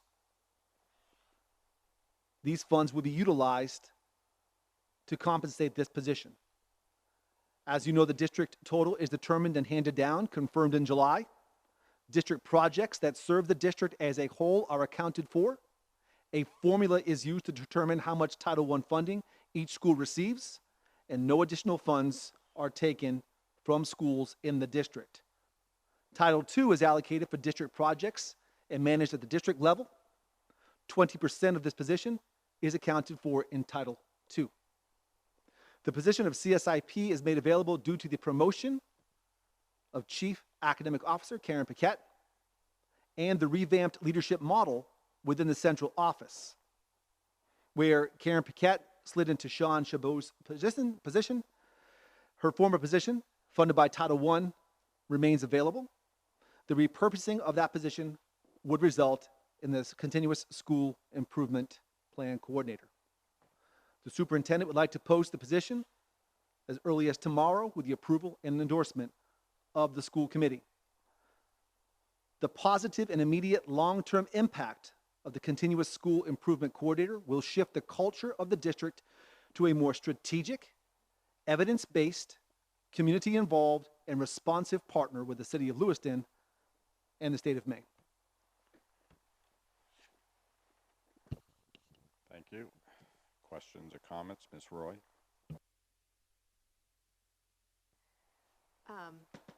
So I've heard this committee and myself ask time over time, where's the data? Can you show me how this is relevant? So the position itself sounds fantastic, and I think it's necessary. But could you explain to me the difference between that and the Director of Educator Effectiveness position that we already have? Director of Educator Effectiveness focuses on the evaluation piece of teachers. Sue Williams also has about 18 other jobs. This particular position would work directly with our school leaders and our district leaders to teach how to collect, and analyze, and utilize data and connect data so that we can answer several questions as part of the continuous school improvement plan, which, by the way, never ends. It goes around and around. The first part of that would be, where are we right now? It's easy for us to pull test scores and say, well, here's where we are. That doesn't tell the story. That's bare minimum. We can get that right across the hallway with Spence. He can give us test scores. It doesn't tell us where we are right now. We also need perception. We also need demographic data that we can get from Power School. But to link this data together and allow folks to formulate a plan to actually improve their schools and communicate this out to the public, to be able to compile that together and communicate that to the district as a district continuous district improvement plan would be instrumental, not only in giving the school committee the data that you're asking for and that I'm asking for, but also in complying with our own comprehensive needs assessment. Hopefully that answers your question.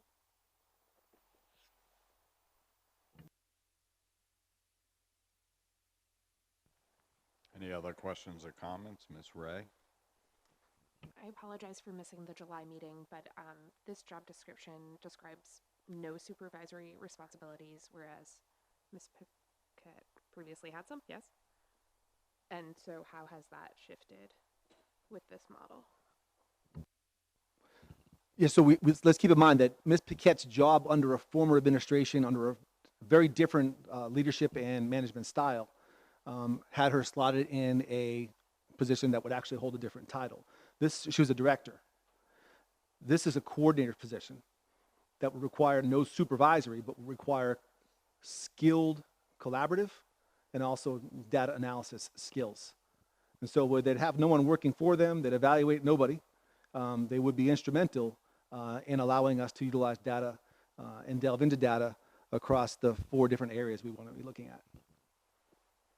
A follow-up then on the budgetary implications, and I realize it's Title I and Title II funding, but does that still leave other funding open for reallocation from our Title I and Title II budgets then? It very well may, because this would be an SME 17 position as opposed to the 18. So in layman's terms, this individual would not be bringing home the bank that Karen brought home. However, would be just as instrumental that Karen Paquette was in her previous role.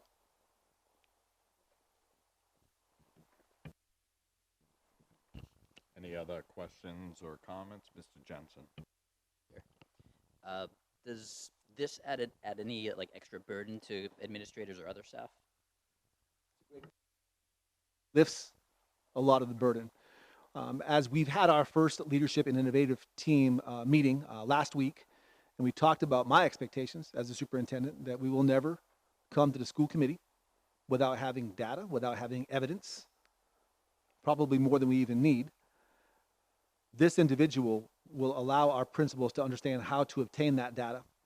It's not one more thing on their plate. In fact, their continuous school improvement plan would be written by their leadership teams with the assistance of this coordinator to help them dig down deep into that data and put some language around that. It actually, I believe, would free up some of the burden on our administrators.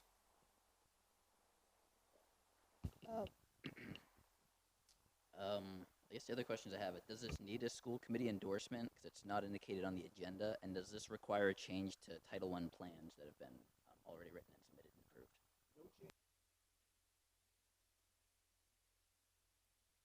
No change to Title I plans, and although it's been debated, from what I understand, that the school committee should or should not weigh in on Title I believe you should. I believe that when we're talking about planning for our district and planning for the needs of our learners, it's most important that I advise, but I also receive advice as well. And so by asking for a vote, my interpretation of the law truly is that when it comes to funds that are dispersed to our school system, it needs to be something that we all consider. During the last budget cycle, we were told directly that we didn't have any say over Title I spending, and that it was up to the plans that the committees that designed the plans, and they were approved.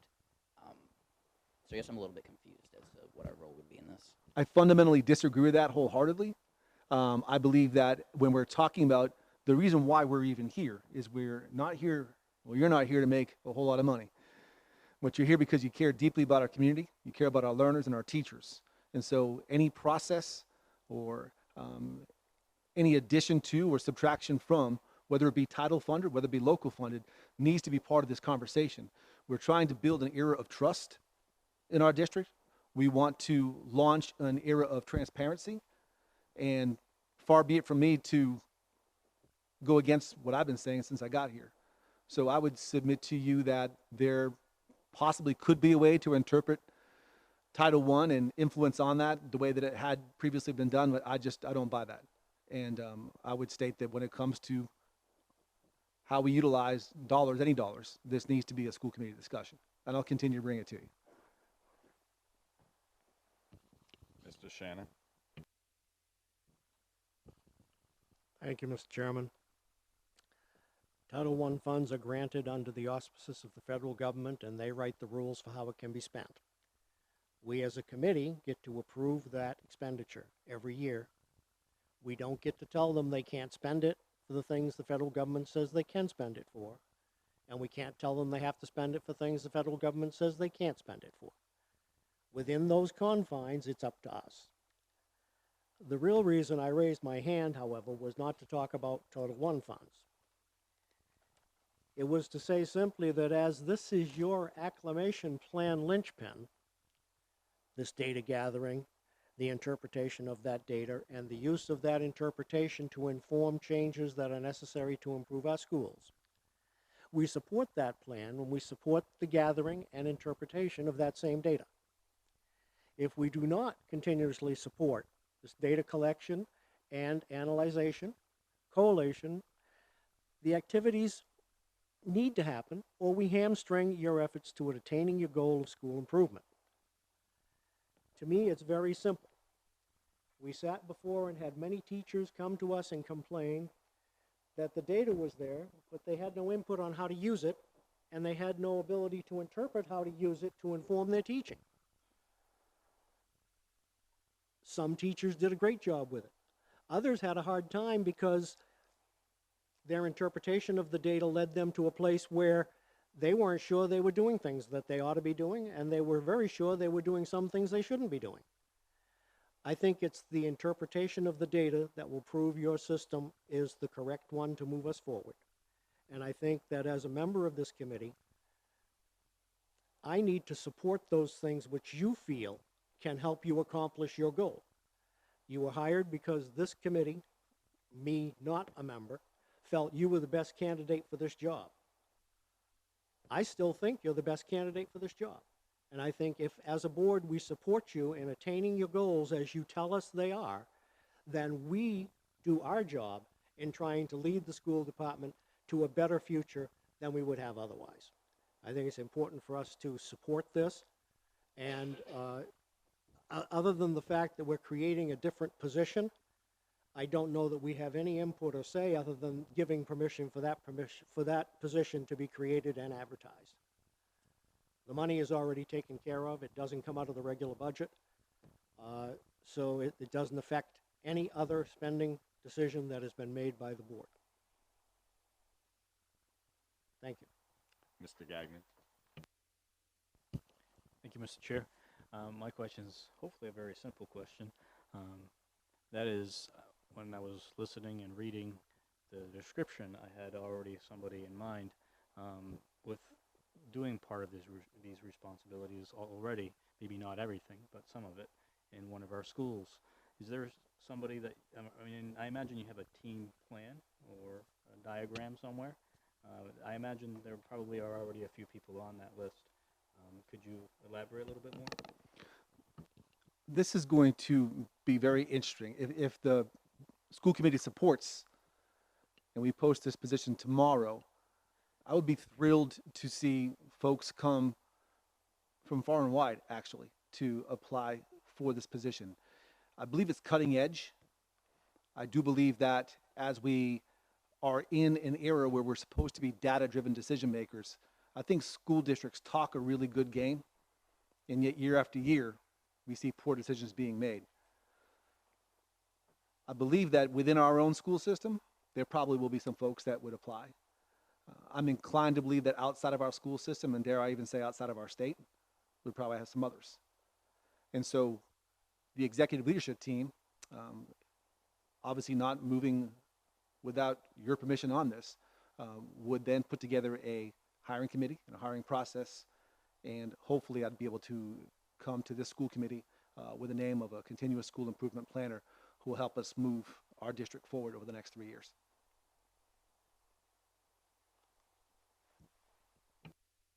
Ms. Roy. Did you get skipped? Do you want to go? So I think it might be helpful, because I think big picture and then go down as well. With this position live in the Office of Instruction and Curriculum, is that being sort of shifted altogether as far as these responsibilities? Because you look at Director of Instructional Support, Director of Educational Effectiveness, we know the Data Information Specialist, but and the Student Information Systems Assistant. Like within this department, how does this person fit in, and then how do the other pieces fit together to then create that process? I understand the process you're doing. I agree 100% with it, but big picture, like how does this fit in with the structure that you have, or how is that going to shift? Sure. So the current website still is reflective of previous administration's management style and management plan. Our leadership plan is different than a management plan. Our leadership plan, as described during the entry plan, is that we now operate with 3 teams that meet every single day that work together. So this particular employee would report to the superintendent under the Leadership and Innovative Practices team, but also work directly with our teaching and learning team. And so because there is a lot of innovation and leadership involved, but also a lot of teaching and learning involved, this would be someone who I would directly supervise. This would possibly be my first hire. And someone who I would work as all 3 of us, Bobby, Karen, and myself, work together every single day and meet every single day. Someone who would be instrumental really in all 3 realms. However, they would fall under leadership and innovation, innovative practices. In terms of evaluation, I would evaluate this person. Ms. Parks. 2 questions. We've been told in the past that Title I funds can only be used for specific things that are included, things that are excluded. I'm sure this has already happened, but this is an appropriate use of those funds? Absolutely. So in case there are any title-related questions that we had to really dig into the weeds we would actually have Jenny available for that. Long story short, I would say to you that there is an amount of Title I funds that can be utilized for district projects.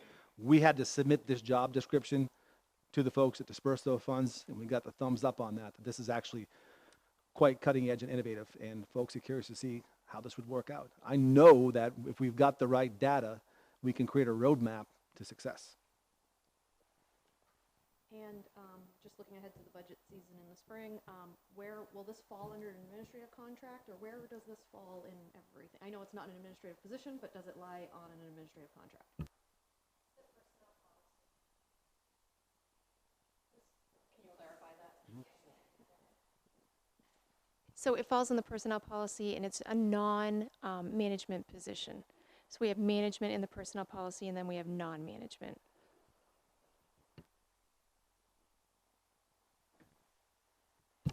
Any other questions or comments from the committee? Excuse me. Okay, let's Miss Whitlow. Thank you. So I've had a conversation with Mr. Finn about this. You know, I support anything that you feel that we need to do, but my concerns really are Title I funds and directly impacting our students. I still think that when we have kids who are waiting for half of the year to get the appropriate reading interventions, math interventions, we don't have Title I funds for that, but we have Title I funds for these non-administrative positions. It frustrates me. It makes me sick to my stomach.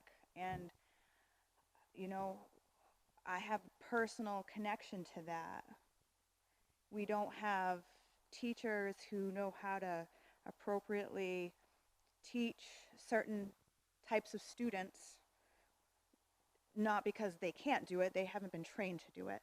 So why are we not looking into hiring people, teachers who can help with dyslexic children, you know, things like that? Maybe we have some of those, but I think probably very few in between. So my gut literally is killing me right now, because I'm gonna vote for this, but knowing that we need more assistance for those kids who need it. They shouldn't be waiting 6 months because there's only one interventionist at a school, and there's so many kids who need it. So with that, I hope that you will look at more help for those kids who need help reading and math in that one-on-one. Tanya, thank you very much for that, that input. Let me be very, very clear. When we utilize the formula that awards schools very specific Title I funds, that is separate of what's considered a district special project. And so this truly will directly impact not only student learning, but also teacher practice. I want to be very clear as well, when we talk about the type of data that we're collecting here is going to let us know about our processes. How are we doing? How are we doing? How do people feel we're doing? You just gave me data. You just gave me data right now.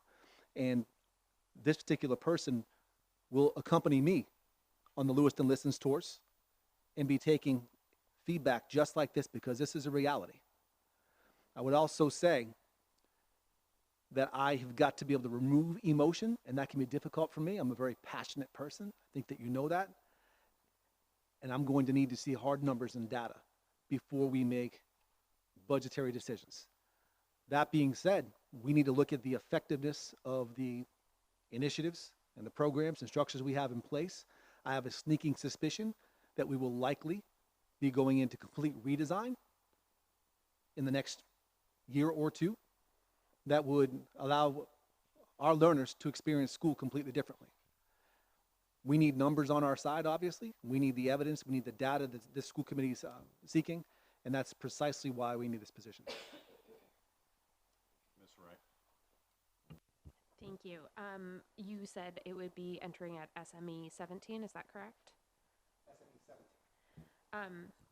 I would encourage that to be reconsidered, given that the highest coordinator currently is at SME 16. There's only one there. More frequently, they are found at SME 15 and all the way up to SME 9. So I think there is some room to leverage having this new position, having it be a coordinator with no supervisory responsibilities, and redirecting some of that Title I and Title II funding to what Ms. Whitlow is speaking about direct in the classroom experiences with students. That would be my advisement, but again, you don't need my vote or anything on this, so just something to consider. We look at what we're looking for in the job description. We're actually asking for someone with administrative experience, someone who actually knows how to work with principals as well. We'd prefer to see someone who perhaps has been an assistant principal, if that's possible, and in order to attract a candidate that could do the work that this particular person would be doing, to offer that at SME 17, I think allows us to attract a more qualified candidate. That being said, if it needs to be an SME 16, that's certainly something we can entertain. I would just respond that the superintendent has discretion to hire at different step levels, is my understanding. So even starting at a lower SME, you could have some variance within that based on the amount of experience you're asking for. It has a minimum of 3 years teaching experience. The building administrator certification is not required, it's preferred. And so there's going to be a wide swath of applicants. I feel like it's a really interesting job market right now. And so having that flexibility to bring that down and be able to spend those funds elsewhere for our students is really important to me. I would be curious about my fellow school committee members on that. Ms. Parks? After seeing the chart that she nicely brought up, I too would, I obviously support the position, but I think that it should be, just because everyone at that S17 level are directors currently, and this is not a director, I would also support it being at a lower SME level, and then hopefully reallocating some of that extra funds to some direct one-on-one work with our students. Was there anything else I realized I missed you? Something early. You all set? All right, thank you. Any other comments from the committee? And to the public? Hi, Shanna Cox, 119 Ash Street. In my work across the state with the different sectors, this position that's being described here is cutting edge. And in the places that are fortunate enough to have it, it requires a very specific skill set and what Ms. Ray referred to as a very unique job market right now. And I would hope that if what you're describing by kind of bumping it down a level creates the floor and not the ceiling to what Mr. Finn can offer, then that could be supported. But I do look, and Ms. Whitlow, what you say really resonates with me. And I think that within a year of some good data analysis, and hopefully this committee demanding to see that data and making it public and making it part of a public discourse, that we can start to address exactly what you're talking about. And if we have somebody who is not skilled and gets kind of a starter level version skill set, doing a really complex job and working, I mean, it's not just being able to crunch numbers and use Excel and be good in databases, it's the ability to work really kindly with a whole variety of personality types and a bunch of different buildings who are focused on very different things, and start to understand what we're actually learning about all of those things in the context of each other. And I think that's what it's going to take to really address your concerns and to get our district spending in line with our students' needs. And so for me, I think spending at that level to attract the right candidate is, at the end of the day, what helps us do exactly what you said. And it feels like a short-term sacrifice for a longer-term good.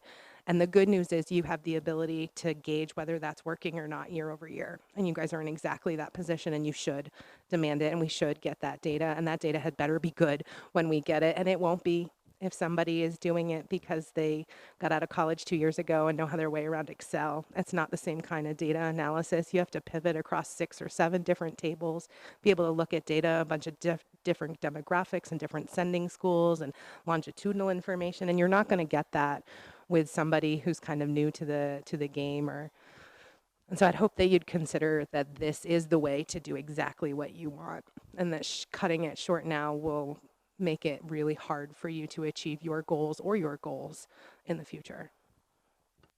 Thank you.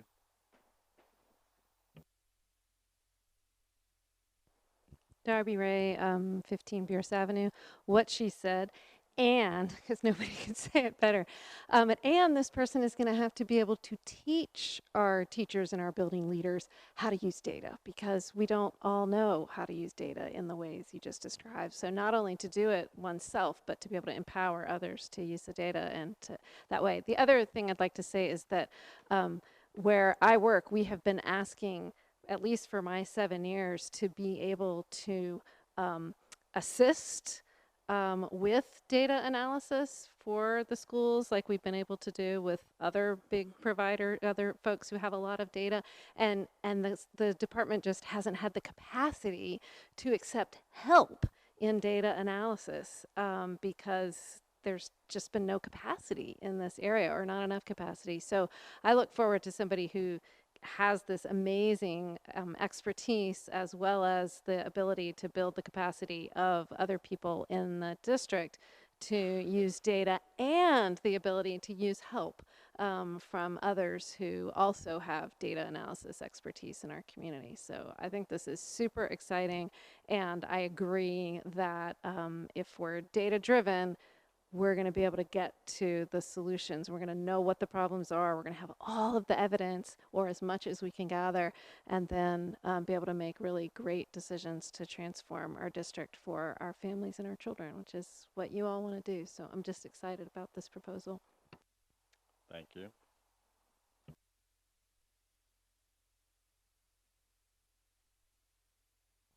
Hi, Danny Finn, 157 Main Street. First of all, I just want to commend the school committee for being very transparent and very open as a citizen. I think it's really important that these issues are discussed, because it allows continuity when conversations are had, and that way nobody feels, if you're approached out in public or somebody wants to bring it up to you, that you're not fully aware or involved in the discussion. So I really commend the school committee for having that discussion. I want to speak from a principal standpoint as a sitting principal. And I've worked with continuous school improvement, and I can tell you that a position like this is so critical to me as a learner in my building. And I completely, Tanya, I agree with you. I'm currently in that position right now of evaluating what my kids need. And I can tell you that from an administrator standpoint and a principal, there is so much data that is available to me that it can be overwhelming to understand what to do with that data. In my daily duties as an administrator, it is very difficult to take the time I need to break down that data. Therefore, I'm spending Sunday nights and really talking through conversations of what that data means. And I can tell you, having a qualified individual who can come into my Title I and watch the process being done and collect that data for me and sit down with me and allow me to drive instruction is critical to my needs. I look at my kids and my teachers every single day, and I want to be able to provide them with feedback that allows them to drive their instruction in order to help the kids. I don't want to wait 5 weeks or 6 weeks to figure out if my Title I is working, if my intervention is working or not working. Our kids deserve better than that, and I feel that a position like this is so cutting edge, and I can tell you as a principal, I would appreciate having that person with that knowledge to be able to work with me and my staff to break down that data, because the only way we are going to improve and grow with our students is through data. I've got to know. It's no different than going to the doctor and them looking at your blood report and figuring out, is what I'm doing working? Because if it's not, these kids are not guinea pigs. They're not, and they don't deserve to be. What they do deserve is for us to continuously figure out what's working and what's not. So I can tell you from experience, from an administrative standpoint, I wholeheartedly, this position would really impact me as a leader, as a learner, my teachers, and my students in order to provide the best learning experience and the best outcomes for my kids. Thank you. Thank you. Anyone else?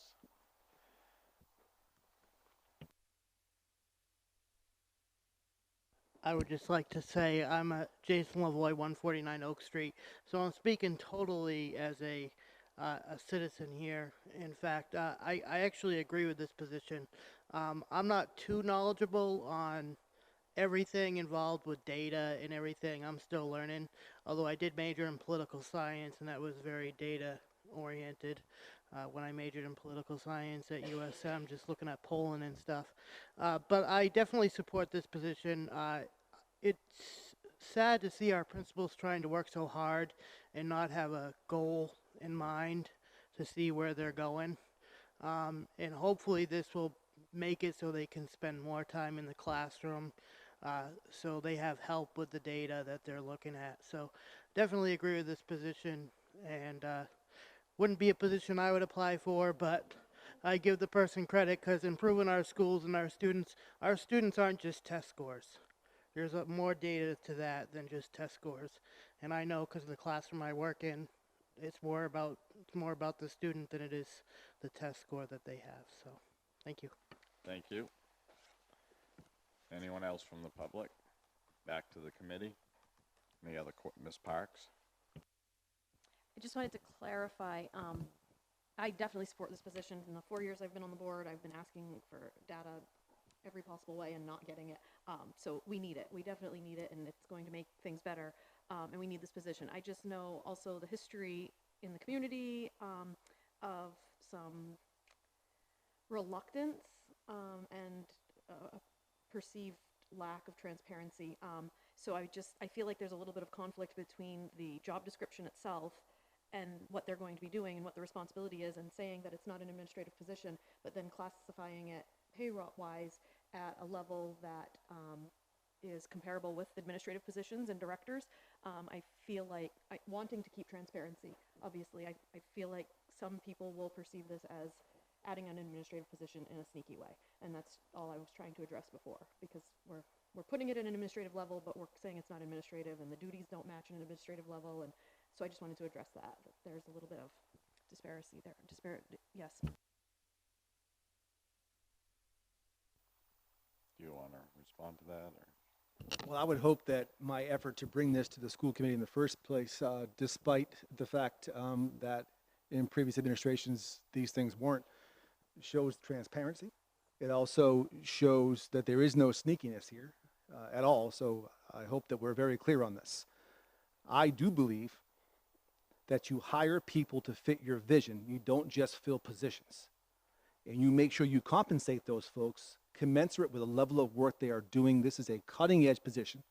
This is a position that's going to require very long hours, a position that's going to require working with over a half dozen principals, with community members, with this school committee, when you ask for it, and with someone who knows data pretty well. You hired him, he's me.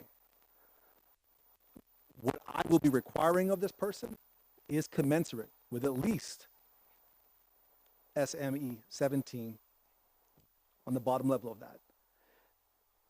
The return we will get for this, when we, not if we, but when we implement our data collection, analysis, organization reporting, will allow us to go into redesign, which may actually allow us to be a lot more cutting edge in how we spend once we're in redesign. We can't be doing school in the way we're doing right now because the results right now are not commensurate with the talent we have.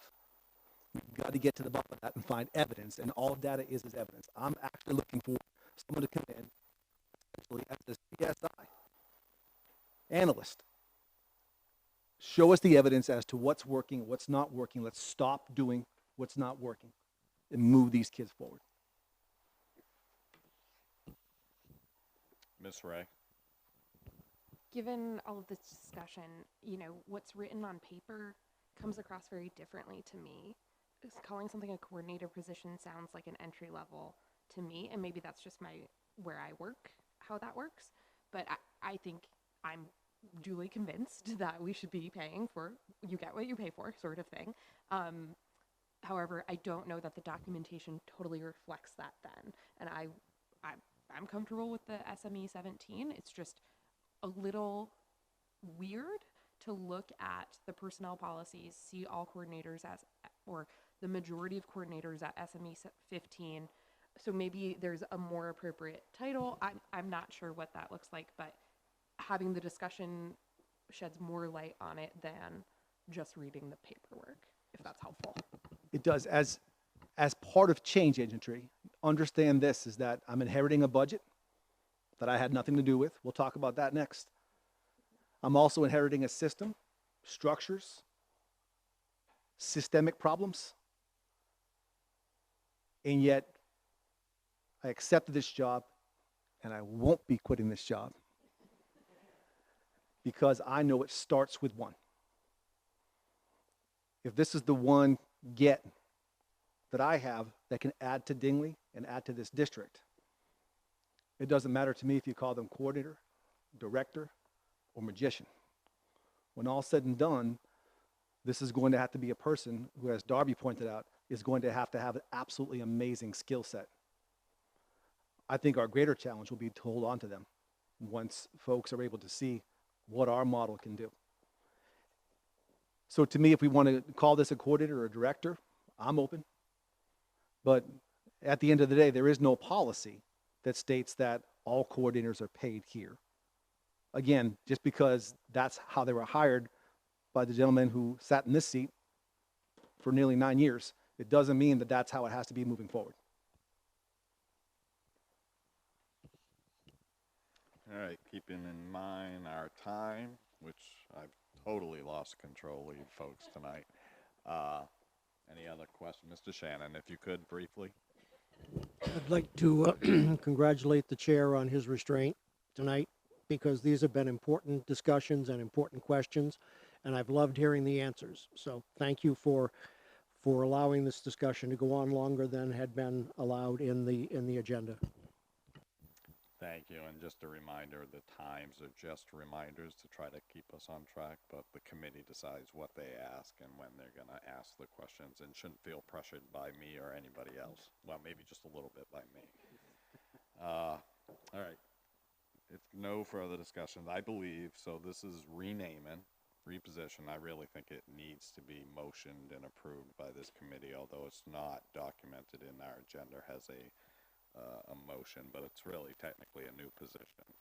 So I would entertain a motion to approve the continuous school improvement coordinator as recommended by the superintendent.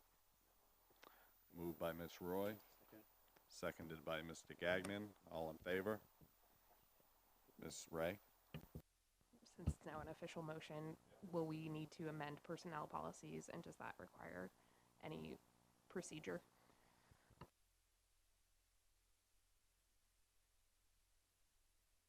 We typically wouldn't amend it until the next cycle. We just put it in there at that time. Yep. Any further discussion?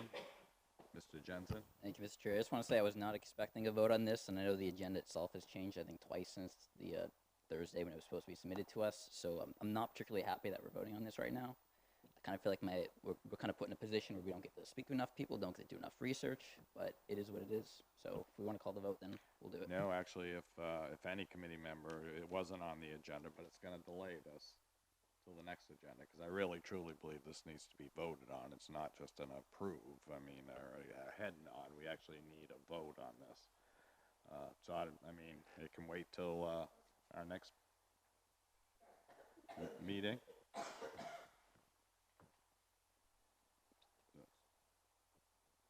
Mr. Shannon? I think, Mr. Chair, that the recommendation of the superintendent is this be addressed immediately, because it's an immediate need that he needs to fill to provide to us what he's promised he'll deliver. It may be, but if we didn't follow the proper procedure for motions and to put it on the agenda, then it can wait till our next meeting. I believe we're going to have a recommended meeting on Thursday for a personnel matter, so we could add. Yeah, I know, but, right. And typically they are on the agenda as a motion. So, so it can wait till Thursday. I mean, we're talking a couple of days. I mean, we're hoping to have a meeting on Thursday. Yeah. Some of you may be able to attend. All right, so it's, I mean, it's only gonna delay it for hopefully a few days. Is there an issue with that, Superintendent Finn? Because we can vote to suspend the rules, but, yeah. You could withdraw your motion and we could proceed with the agenda item as it is written, and the school committee would not need to give approval. If that is your will, person who made the motion, I forget, Ms. Roy. Can you just say that again? So the motion was made and seconded. Ms. Roy could withdraw the motion because as written on the agenda, it is just to discuss it, no approval. And then Mr. Finn could move forward with posting tomorrow without a vote of us. Right, However, but I it's think, up to the person who made the motion, not to the chair, unfortunately. right, but I believe this is a new position. I don't think the authority is there without a vote of the school committee. I mean, I'm open for further discussion, but we're creating a new position. I don't think that's true because it comes from Title I and Title II funding. No, it doesn't. Is this the one? Yes. Okay, I'm sorry. Yeah, I'm confused. Hi. Amanda Winslow, principal at Farwell. So it's my understanding that because this is a Title I funded position, it does not need school committee approval. We currently have several positions that are in our Title I plans, which are developed based on the needs at the school level and a pretty robust leadership team within each school. Those positions do not come to the school board for approval as well. So this is a position that, although it's at the district level, is a Title I and Title II funded position, so it does not need school committee approval. Ms. Parks. I think that historically it hasn't needed, but that's the conversation that we had earlier, that in the past we haven't had any say in Title I, but that was going to change, so I don't know. Ms. Winslow. So I think Superintendent Finn, you know, his attempt at being transparent and being very clear is one thing, but asking for approval is something very different. And I think being transparent with you is definitely a first step that we need to do. You know, when we talked about all these Title I issues last spring, there was a lot that you didn't know about. And so this is one step further to get us more transparent when it comes to our Title I plans.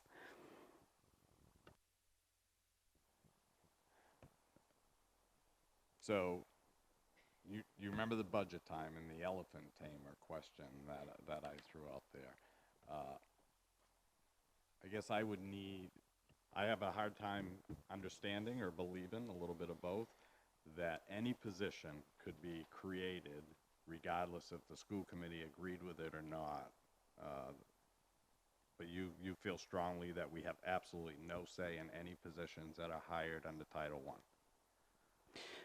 You would accept the nomination. So let's say my needs assessment at Farwell. Keeping in mind we're the hiring authority. Right. So Yes. if the needs assessment at Farwell showed that I needed a math interventionist because my math data was tanking, my leadership team would present to Superintendent Finn, this is what we would like to do with our Title I money that we get from the federal government and the state. You come into play when that name of the person is brought to you by Superintendent Finn. So you would approve that person as the hiring committee, but not the position. Go ahead. Might answer it. Even if it's creating a new position, because a math interventionist already exists, so that's why there would be no say in that. But if you're creating you need a circus clown suddenly for some reason, and it's going to be funded by Title I, creating a new position is where I'm asking. It's my understanding. Right. Well, I guess, you know, past practice has been that the Title I money is spent based on the needs of the school. And the leadership team within that school determines what the needs are and how that money will be spent to meet the needs of our students.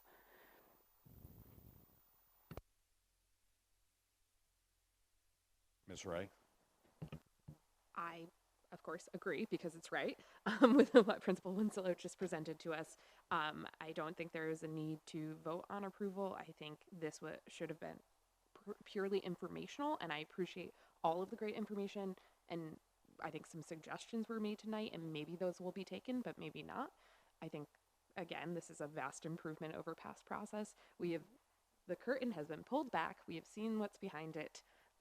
It looks good to me, but I don't think we need to put our stamp of approval or vote on it. Again, the person who made the motion can always withdraw and end the debate. Well, hold on one sec, please. So part of the reason we're having this discussion is because back when we've had these Title I discussions, we're told certain things, but no evidence has ever been provided to the school committee that positions can be added to the budget without your approval. So That's the key phrase, to the budget, in terms of local budget. all right, so let me take that budget out. Just that positions can be added throughout the district that are funded through Title I that we have absolutely no say in. So I would encourage the superintendent to provide some type of documentation to help us understand this. And I'm not saying Ms. Winslow is wrong. What I'm saying is we've had this discussion several times over the past year and a half, and we're told we can't do it, but I have not seen one piece of documentation that says, and when you ask, why are we talking about clowns? Because we used an exaggerated example to say if they wanted to do that, we couldn't say no as a school committee. I think it's actually highly inappropriate to be talking about elephants and clowns when we're talking about kids. We are talking about learning. We are talking about learners. We can do better than this. So this is not about fun and games. This is not about analogies that are inappropriate. This is about understanding that the budget, that Title I, is a means to the end. It's not the end. We have to stop thinking that it's the end. The kids are the end. This is a means. This was the superintendent coming to the school committee saying, we want to move forward in a data-driven direction. We've been talking about this since I first got here. We watched the entry plan, and I was very careful to make sure I had every single detail for you tonight in the name of transparency. Not of being sneaky, in the name of transparency. So with the work that went into this, I can tell you now, originally, Mark, this should have appeared on the July 16th agenda, and it wasn't good enough yet. And every agenda afterward, it wasn't good enough yet. And so it appeared tonight, because I felt as though we need this badly. We need it now. Not tomorrow, not Thursday. We need it now. And it's not about fun and games. And I think that we have to really check ourselves when it comes to how we're talking about educating kids. Well, one, I'm not sure we need a scolding, and I'm not sure anyone in the school committee thinks that this is about fun and games. It wasn't scolding. It felt like scolding. And if the committee desires to ask more questions, then I think we need to accept that, regardless if you agree with the questions or not. Anyway, do you have a motion that you're trying to withdraw?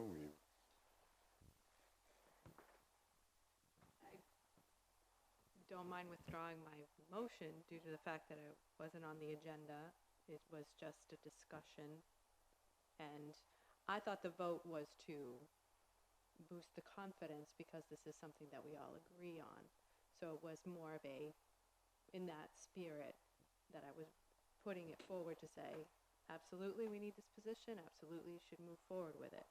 But if it's not necessary, if it's going to cause delay, I would like to pull that back and just leave it as it was on the agenda. Mr. Gagnon. And I'll agree with Ms. Roy.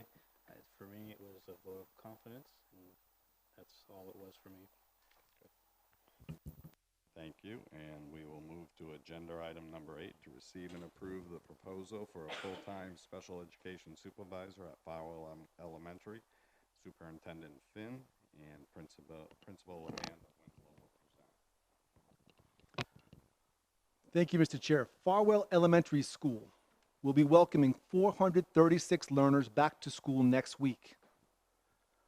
Farwell houses a RISE program for autistic learners, as well as a functional life skill program that is now regionally and nationally and actually internationally renowned, according to Dr. Mark Palmieri, professor from Yale University.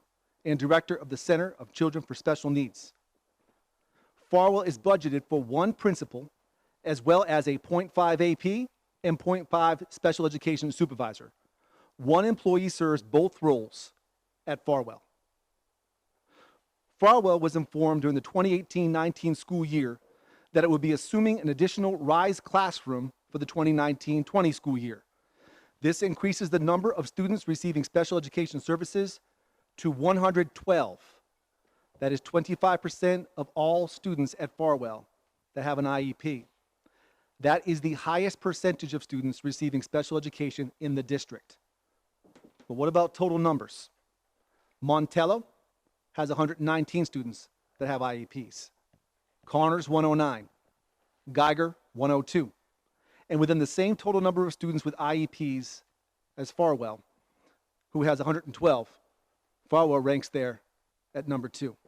Yet Farwell only has a half-time special education supervisor. Here's the difference. They have 4 programs of the highest need, 2 RISE classrooms, 4 functional life skill programs, 56 functional life skill and RISE students, half of the IEPs belonging to students in the greatest need. No elementary school comes close. These students are the highest needs learners in the entire district. Leadership at Farwell was led to believe that they would also receive an added supervisory position so as to ensure a high-quality implementation of RISE, FLS, and special education programming in general. However, this support did not materialize after the budget season, even though the additional classroom and RISE students did matriculate to Farwell. This places additional supervisory responsibility on the half-time AP who serves as a half-time special education supervisor. It also places undue stress on the principal who must operate without an AP for what equates to half of a school year. Understanding that this request is essentially one that asks the school committee to create an unbudgeted position. I acknowledge that. I am appealing to the school committee to do so on the following grounds. First, the school committee was operating with the information it was provided during budget building and presentation by the previous administration. Second, as your current superintendent, I had absolutely no knowledge, nor did I have any input, nor should I have, toward the budget for FY20. However, if I did, I would have advocated for this position last winter and spring. My experience as a principal for the last 12 years informs me that the 50-50 model at Farwell is actually a liability to the district. The budget is a means to an end. The budget itself is not the end. The end should be providing for students in need of what they need most.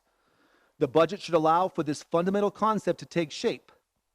If the budget reveals itself to have a fundamental flaw that is a gaping hole, it is our responsibility as leaders and problem solvers to amend.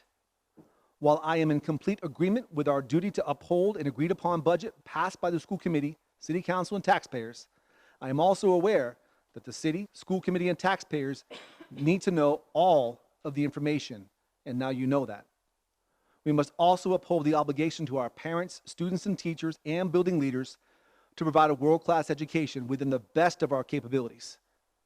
As we will have budgeted positions that will remain unfilled, undoubtedly, as we open the school year next week, this may not come at any additional cost, even though it is unbudgeted in nature.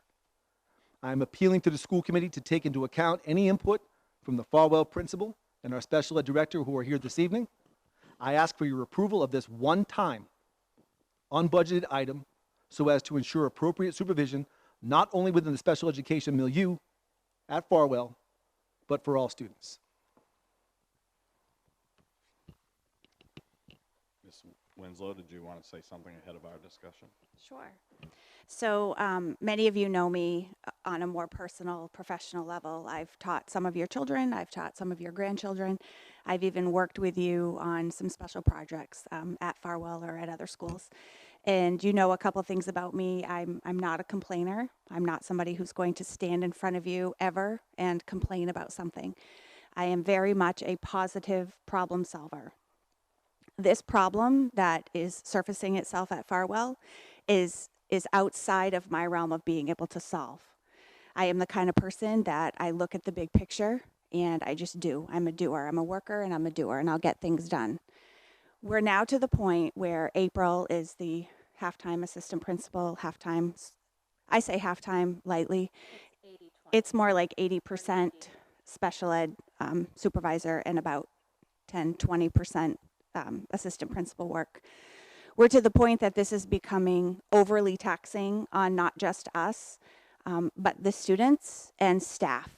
The one thing that staff asked me to do in the spring when I got some feedback from them was to keep pushing for April's position to be split into 2 positions, because they're seeing how challenging this is becoming. We have 44 teachers at Farwell and 44 ed techs. That's 88 direct education staff that we're responsible for. We also have, the typical, the kitchen, the custodial staff. A good chunk of our job is to support, supervise, and offer professional development to adults, and we do not have the capacity to do that. We also, as you know, need to be available to community members or parents that come in the building. That is a challenge as well. Oftentimes people will come in to speak to one of us, and they either have to wait a while or they have to make an appointment, which is acceptable in some situations, but we're a community school and we need to be available for people who come in the building. Our leadership capacity and our ability to grow ourselves as professionals is pretty much non-existent. We can't leave the building, because if one of us leaves the building, there's only one left, and that is not adequate to run a school with 440 students, 112 of them being special needs students, and over 100 adults in the building. It's just not acceptable for that to occur. So, April has sat in her office with her own sick children sleeping under her desk because she can't leave. And that's on, some of that is on us because we are very, very dedicated. But this is a way for us to better meet the needs of our students and to better meet the needs of our staff. Because let's face it, we're in a people business, and we need to retain staff. We need to make sure that people are happy and feel supported in what they do.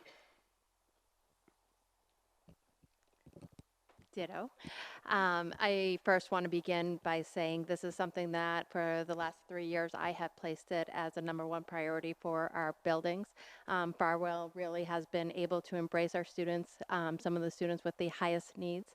There are so many students that are there they are truly, and Amanda and April are fantastic, and they say, what do you want me to do? And I'm going to do it, and I always can rely on them to be able to do that.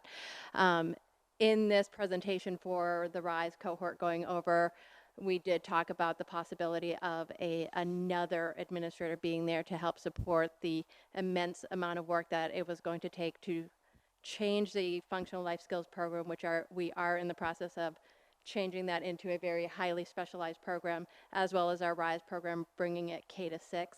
She said, bring it on, I'll do whatever you want me to do, with the understanding that we would have that other administrator. Unfortunately, when it came to the budget floor, that was not something that was there. Amanda still moved forward, April as well, saying, I'm here, I'm going to take on the kids and make sure they get whatever they need. So this truly is a very needed position at Farwell. I felt it 3 years ago when I moved into this role. I still believe in it today. So I wanted to make sure that I was here supporting Mr. Finn in his presentation on this position. Really, April's position is a 95% special ed and 5% of building administrator, and so it does leave Amanda on her own for a lot of periods of time. And I know a lot of times both of them are unable to leave their buildings because of the immense work that they're doing there.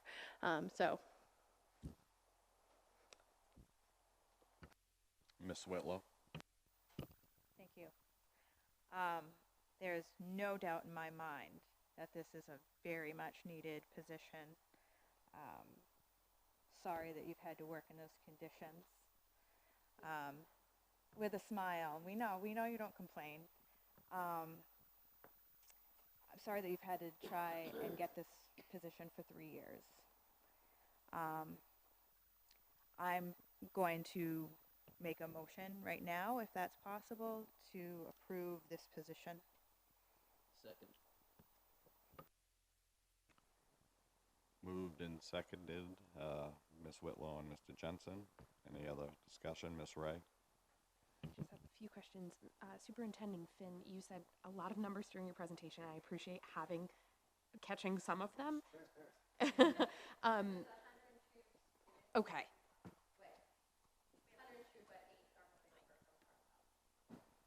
Eight are moving away from Farwell? Or No, two? we currently have 112 students who have IEPs. Yeah. Of that, 56 of them are in the functional life skills or RISE classrooms. Okay. So there are 6 specialized programs. That's great information to have. And obviously, there's a true need for this. Again, I echo Ms. Whitlow's sentiment on hard fought, hopefully well won. My only request in the future is just to have those numbers as part of the memo, just so we can have that ahead of time. That would be the only request that I have. Seems as if we're moving in a good direction. Just the numbers for the staffing that they have to supervise just in those programs. I just want to make sure that you have those numbers as well with the amount of ed techs. There's 44. Most of those are BHPs, so they have an additional training that they have to go through. And the supervision of those staff members are from the special ed staff as well. So making sure you have that whole picture in mind. My only other question was for Superintendent Finn, in terms of who will be attending these schools when they open very soon on August 28th. Has kind of the school choice kind of movements around to different schools, has that settled yet? Is it determined how many folks will be in every classroom at this point?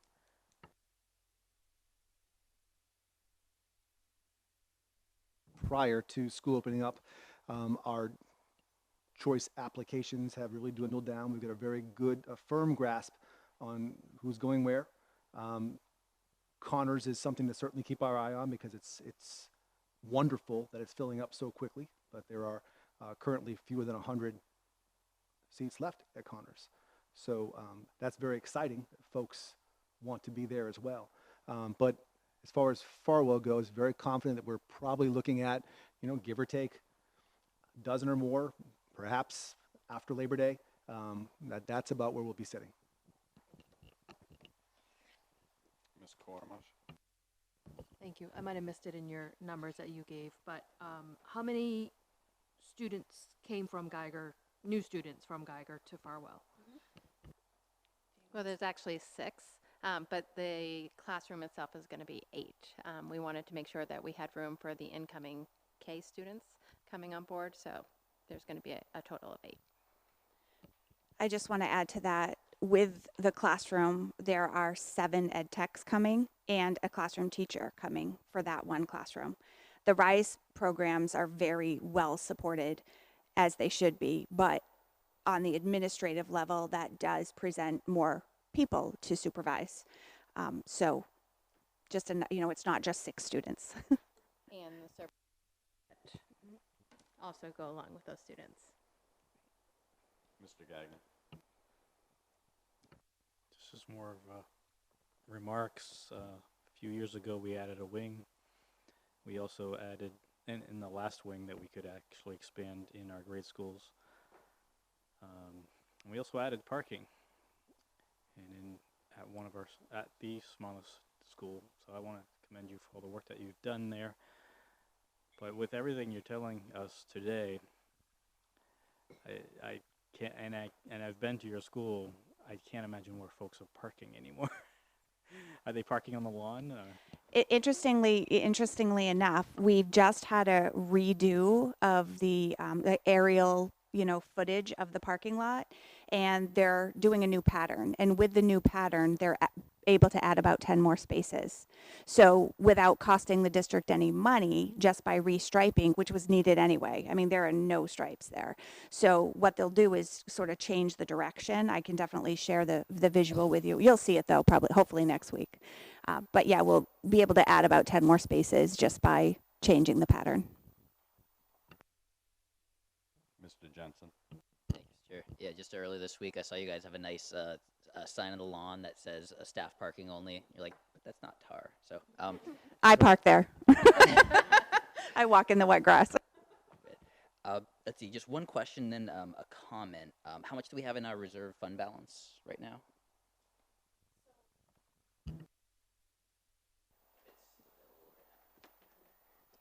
That is not available. We won't know. We're getting ready to go through our audit here next month, so we won't know till probably November. Pretty comfortable that we'll have the funds and everything. For fund balance, well, we don't tap into the fund balance to pay for a position. We'll use that during the budget time, during the budget season.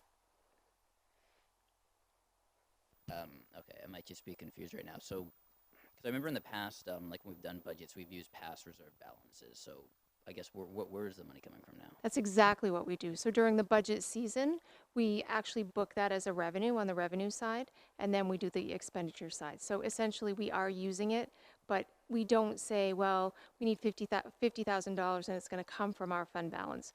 That's not how we do it. We book it as a revenue. Does that make sense? Does it? So essentially, we are using it all, and this district uses 100% of it. Okay, yeah, that actually does clear up a bit. And I guess my comment is in support of it. I know April, if I remember her first name, she definitely seems overworked to me, so I think this could be a big help, and especially with the addition of the RISE classroom being moved over. We did approve the transfers of a lot of ed techs from Geiger to the program, so I think it can definitely use the support.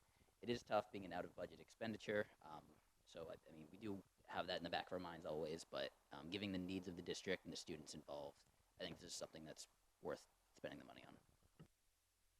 Do we even know what the cost is? I mean, Yes. Special ed supervisor what position. total cost and where, Well- where it's coming out of the budget? So right now in my budget, it's a special ed supervisor and I pay, in the budget, it's 100% costs of that position as an AP. So whether it's coming in general ed and we're making an AP position, I'm not certain which line we would be using. Okay, we're about ready to prove, but I'm not even sure we know. Does anyone, I mean, how much is this? It is categorized as an SME 16. It would seem that based on the memo we got that the assistant principal stays and we would hire into that role, not hire into the AP role. Is that what you were looking to clarify?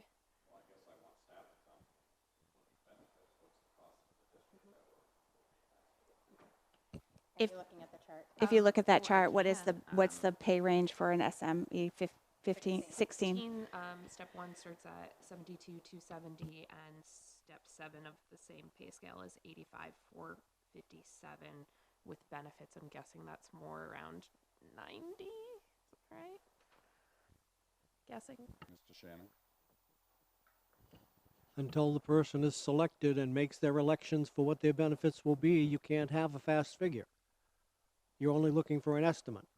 So if it's 70,000 in salary and our portion of the $22,000 premium for the insurance for a single person is much less than for a family plan, the question you have to answer tonight is, are we able to provide the required services for these students that is our legal obligation to provide under their IEPs? And if the answer to that is no with current staffing, you have no option. You instruct the superintendent to find the money somewhere else in the budget and put the person in place that you need to fulfill your responsibilities to these special needs students. That's your job as a school committee. That's your job. It doesn't matter if the money's budgeted now or if it's got to come out of some other budget line. Well, I guess, so I don't agree with you with all due respect. Our job is to develop policy and budgeting. So I would assume if staff's coming to us and say, hey, can you approve this budget? We would have an expectation as a committee to know what they're asking for dollar-wise, ballpark. SM 16 between 72,000 and 82,000. Starting and end. Yep, thank you. Is there any other questions or comments?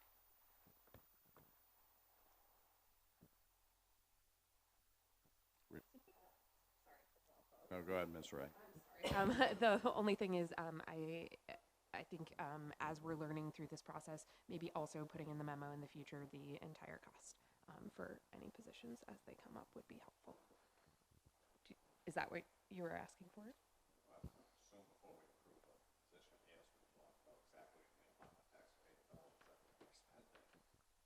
I think ideally, yes, however.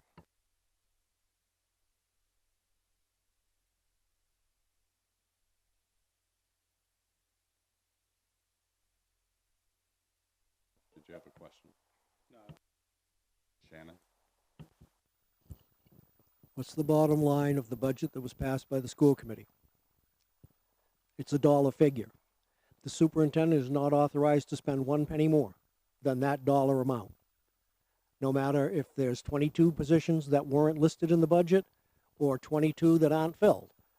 He can only spend the bottom line money that was approved in the budget this board passed, the city council approved, and the voters approved. We're not asking for any more money here. We're asking for a redistribution of those funds for a specific need. That's what we're asking in this position. Correct? I think it's being made more difficult than it needs to be. You can't spend more money than was budgeted. Deciding where to spend it is a function of this board. That this is a specific need in a specific place to serve students is a function of this board to decide to direct the superintendent to move funds from somewhere else in the budget and instruct him to find those and report back to us where he does. It's that simple. Very good, thank you. Any other questions or comments? Okay, we have a motion on the, We do. yeah, okay. To the public? All right, back to the committee. Okay, all in favor? Opposed?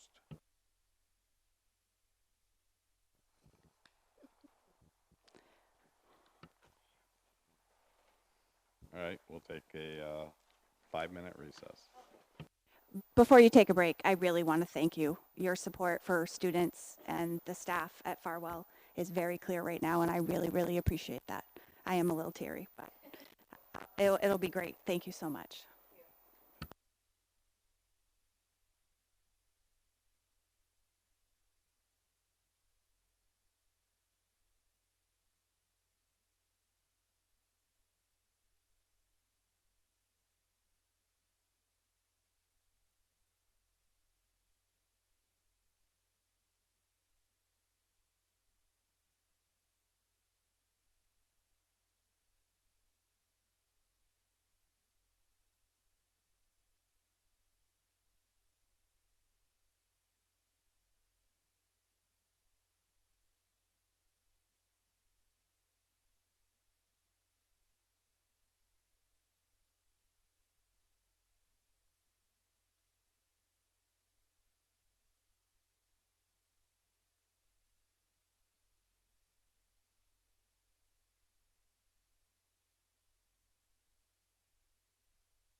Okay, agenda item number 9, report from the city council representative.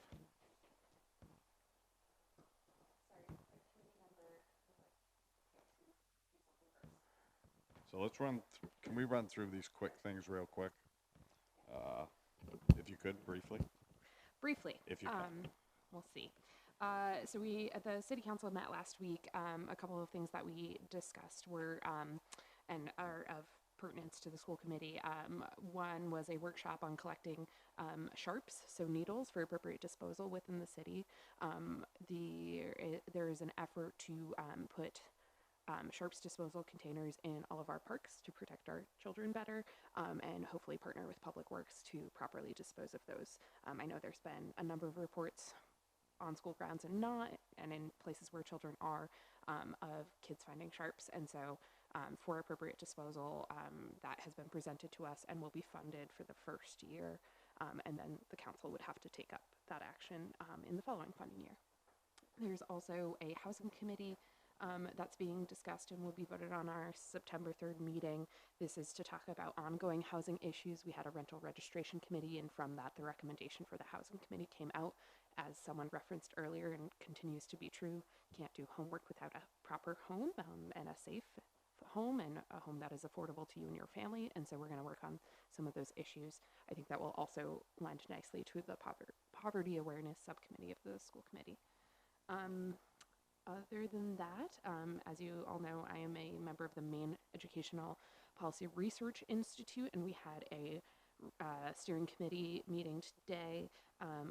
The Policy Research Institute is in its 25th anniversary next year, and it's a really interesting program and kind of policy implementation effort, and I'd be happy to talk with anyone about the specific policies that we're working on. But just a taste: Maine teacher retention, student support, college readiness, early childhood program access and attributes, student support for social and emotional needs, teacher preparedness, and staffing shortages. So happy to talk with anyone about how METPRI is supporting the state legislature's work on that through both the Department of Education, the different associations, and then through the legislature itself. Thank you, Ms. Ray. Agenda item number 10 is the report from the school committee chair. So just real briefly, this morning I had briefly attended the staff orientation. Is that what it was called? And it's all new. It was all new teachers that were present. The superintendent gave a welcoming speech that was pretty exciting, and you could actually see the excitement build in the room as he did this. And then Karen shared with me this evening that that excitement kind of built through the day, and so it appeared from talking with Karen that that went really well. So I think, you know, next year, if they have another one, if you folks have an opportunity, I thought it was kind of exciting the short time that I was there. And that's it for mine. Agenda item number 11, report from the school superintendent. Well, I only had 2 things, Mark. The first one was, obviously, we had 70 new certified employees today at the Green Ladle. That went very well, so hats off to the teaching and learning team, led by Karen Piquette. Phenomenal job with that. We will be meeting again tomorrow at Connors, 8 o'clock. Everyone is welcome. Please feel welcome. Drop on in. We appreciate, Mark, you being there. We also understand that everyone can't be there. We get that, too. But there'll be yet another speech tomorrow, which I think will be even more exciting. The second item I have, and the last one I have, is I would like to request a personnel-only meeting for Thursday the 22nd, so as to consider new employment packets for approval. This would allow these employees to attend their building opening days on 8/26. I will not allow our district to take on a liability of having someone in the building if they're not hired yet.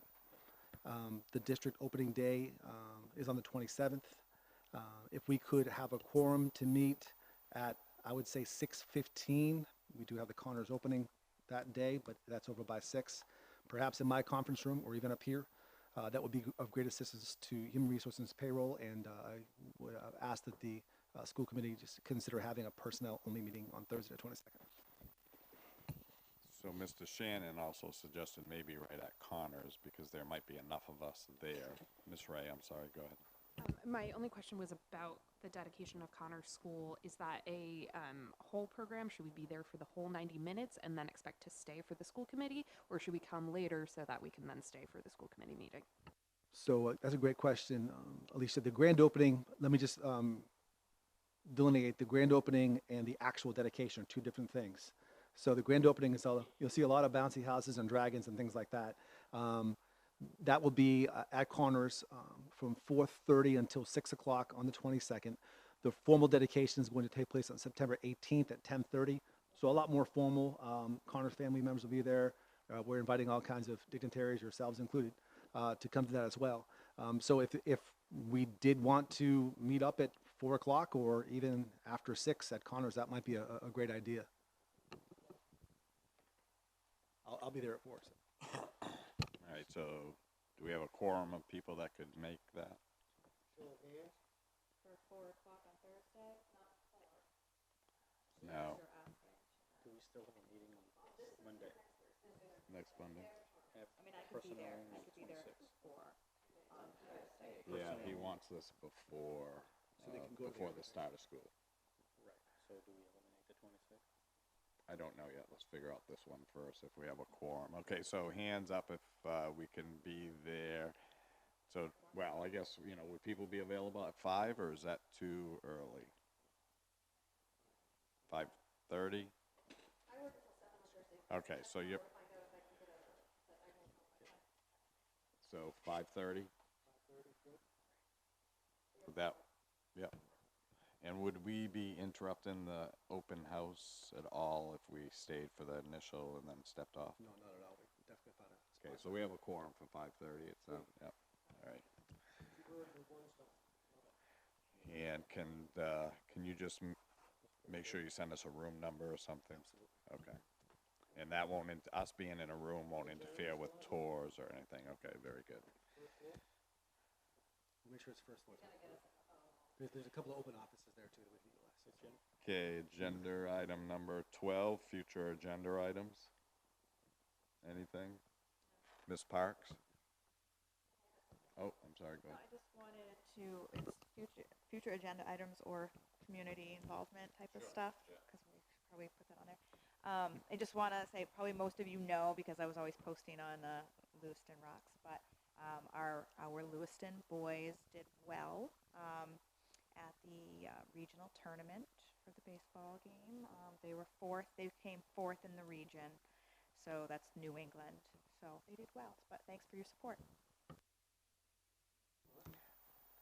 Mr. Shannon? Thank you. My seatmates are wonderful. The issue of our meetings not being published in the newspaper. Again today, in the events for the week for Lewiston, there was nothing about this meeting tonight. And that's something that we need to make sure we're publicizing in every possible area. Goes back to that transparency thing. Okay, thank you. Anyone else? All right, Ms. Parks? I'd like to say that's just probably because Bonnie just retired, so they probably haven't gotten into a new routine yet with a new staff member at Sun Journal for keeping track of that stuff. I would like to make a motion to suspend the rules to add a brief executive session after the meeting this evening. Second. And some type of title, personnel? Is that what it would, personnel? Sure. Personnel. Yeah. So there's a motion on the table to suspend the rules. Do I have a second? Seconded by Ms. Ray. Discussion, is there discussion allowed on that? There is, but Sorry, what are we suspending? our rules to add another agenda item. Oh, for okay, so we want to add it to the agenda item. Ms. Parks' motion in that. All right. So, no, we're suspending the rules. All in favor? Opposed? Okay.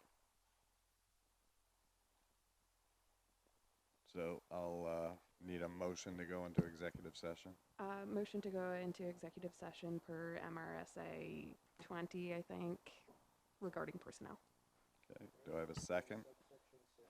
Nice, thank you, Tom. Seconded by Ms. Cormash. All in favor? Okay.